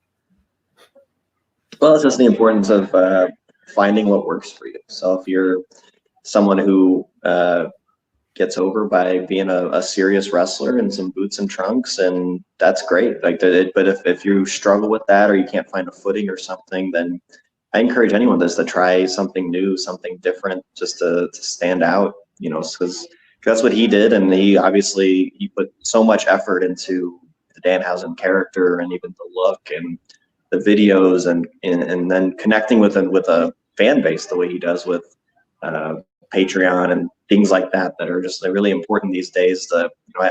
I spun up a Twitch stream kind of over COVID because I didn't have much going on, and that kind of introduced me to the idea of just getting a community of people together to hang out and be a fan of the same thing and talk and have a place to chat. So but Danhausen always did a great job of facilitating that and making sure his fans just had a place where they could talk to him and hang out with him and hang out with each other and kind of just connect over what is kind of a silly character, but has become like just so larger than life and bigger than even just being just a wrestler. Like he kind of transcends just being a wrestler, which is kind of the goal if you're really trying to push your career in that direction. And also really quickly, I know your Twitch streams, you were doing Nintendo 64. I saw that. What are your favorite Nintendo 64 games? Because that's still my favorite console of all time. GoldenEye #1 always. And then really just the N64 wrestling games, obviously. Yeah. Sure. Playing those, but I'd throw GoldenEye and Star Fox 64 besides wrestling games. Those are definitely my two favorites, and played them quite a bit on the stream back then. Right. What are your GoldenEye, like when you're playing four player, 2 player, multiplayer? Like what are your rules? I think we probably played like the Golden Gun rules the most. I always thought that was most fun, just being able to pick up the Golden Gun and get that one shot kill and piss somebody off pretty bad. Obviously, it didn't make for some interesting evenings with friends as you just get real pissed off at each other. But that's what makes it fun. If you could recommend like 1, 2, 3 matches, for new fans who might not have heard of Dan the Dad, like this is the match you need to check out. Some of your favorite matches potentially in there as well. The one that gets brought up the most is it's me, Orange Cassidy, Effie, and Danhausen in a wild 4-way match for Alpha One. You can find that on YouTube. It gets brought up all the time. So I've heard people say that was the first indie wrestling match they ever watched and they became fans. I think that's like the highest compliment.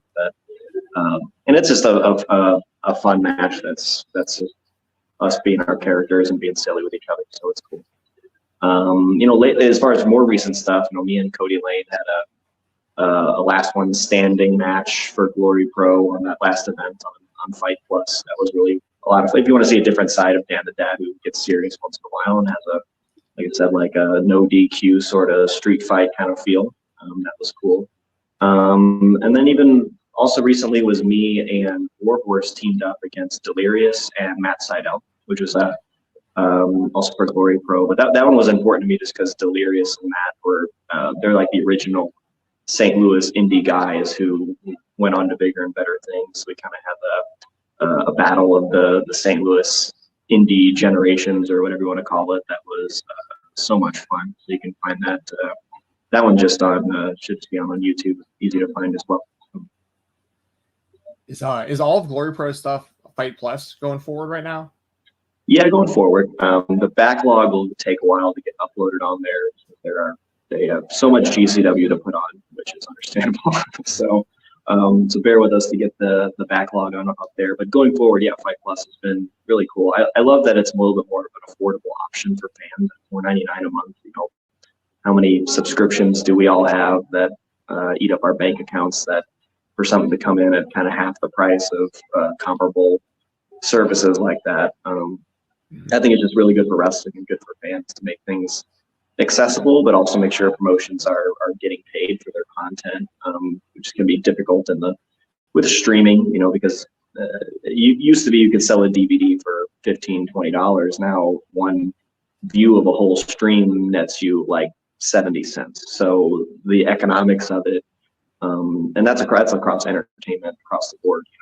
It's hard to make money on streaming. So, but Fight Plus has done a really good job of, just increasing the volume, increasing the amount of fans that have access to stuff, and are taking care of their content providers so far. So happy with it. Yeah, it's been fascinating watching that the growth of Fight Plus, the whole concept. Because I'm not endorsed to say this, but like as somebody who really likes the service, you get the mixed martial arts and boxing and a whole bunch of stuff. So like you could potentially even find like non-wrestling fans. Like I've come across just random fighting events on Fight Plus just because I have the subscription and I wind up flipping it on, and so I just think it's a really great way for visibility and new fans. And then the service itself has been like really crisp and clear, and like I've been able to use it on all my different platforms and stuff. So I'm glad to see Glory Pro's got a good home there. Yeah, it's been great. I think the other day I saw there's like a rugby stream that started with Fight Plus. And I'm like, well, it's cool that someone who may be subscribed for rugby or boxing or something now has indie wrestling to watch. So it's only going to help, just introduce our products to new people, which is the best thing. Last one before we let you go. What is the coolest thing in your room? The coolest thing in my room? Yes. I'd say that's I'm a big Cardinal fan. Adam Wainwright's my favorite player and pitcher for the Cardinals, and he's known for his curveball. So I collect Adam Wainwright curveballs that are authenticated by. So when they'll take any ball that's put in play and they'll authenticate it and say who was the pitcher, what pitch it was, and everything. And so every time I go to the stadium, I'll pick up a Adam Wainwright curveball whenever I can, and I have a nice little collection of those. This is my own little that's my stupid little thing that I collect. So I don't know where you are right now, but can you show us one of those? Or it's not in this room right now. I'll have to send you a picture okay. of them. Okay, we'll show a picture of it. We'll link like a picture in the description of the video because we like to everyone to show their favorite stuff in their room. Dude, as somebody who likes collecting just kind of like obscure niche stuff, that's like one of the coolest answers I've heard on this show. Like I love that you got your guy and your thing, and that's your collection. I think that's awesome. Yep. Dan, we appreciate you joining us tonight. Let everyone know where they can find you at. Yeah, Instagram, Twitter, Facebook at Thanks Dan the Dad. And then if you want to check out Glory Pro Wrestling, it's at We Are Glory Pro on Twitter. So we've also got a big show coming up on Fight Plus this Sunday, which I'll be on, as well as tons of others. Davey Richards, Warhorse, Laney Luck, Alley Catch. Tons of great talent. So that's this Sunday at 4 Eastern, 3 Central. So check that out on Fight Plus. Or if you want to check out some merch, it's danthedad.bigcartel.com. We got coffee mugs, hats, shirts, whatever you need. Awesome. Well, we appreciate it, Dan. Again, you can follow him on Twitter at Thanks Dan the Dad. Everyone check out the Glory Pro show on Fight Plus this weekend. Go over there, support Fight Plus, support Glory Pro. Dan, again, thank you for joining us. Guys, we'll be right back here on the Thanks to Dan the Dad for joining us on the Creator Spotlight. Check out Glory Pro on Fight Plus. Go support Dan the Dad at Thanks Dan the Dad on Twitter. Guys, thank you for joining us this week on the Spotlight. We'll be back next week. As Stephen Jensen mentioned, likely have our pals Jameson Ryan and Diamond Sheik returning. I have a big show, Championship District Wrestling, this weekend, headlined by Fodder, who was on the show last week, teaming with QT Marshall against Billy Gunn. Oh, sorry. Fodder and EC3. Gonna get beat up for that one. Against QT Marshall and Billy Gunn. That is the match. So check that out. That's on Championship District Wrestling. That'll be on YouTube. We'll post that video on Fightful when it's up on their site on the CDW YouTube channel. What else do we have? Go to Fightful Overbooked, FightfulOverbooked.com. Sting made an appearance on Fightful Overbooked. Cameron Hawkins did a voiceover for a Sting video.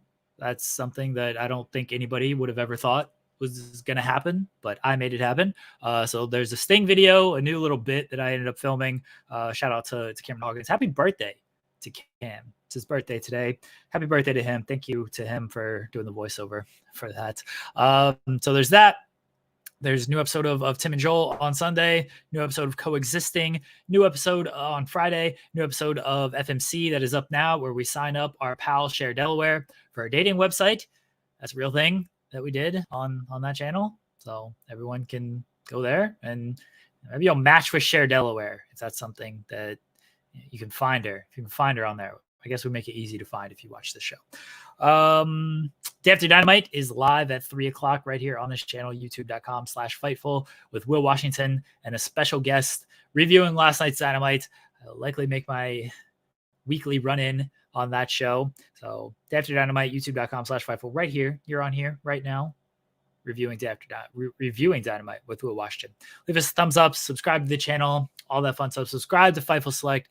Support everything we're doing over there. I know Sean said he's going to be dropping some Sasha Banks news today, so get ready for that, everyone. FightfulSelect.com. Go check that out. As we appreciate all love and support here at Fightful, here on the Spotlight. We'll be back next week with a brand new episode. Everybody enjoy your weekend. Bye, everyone.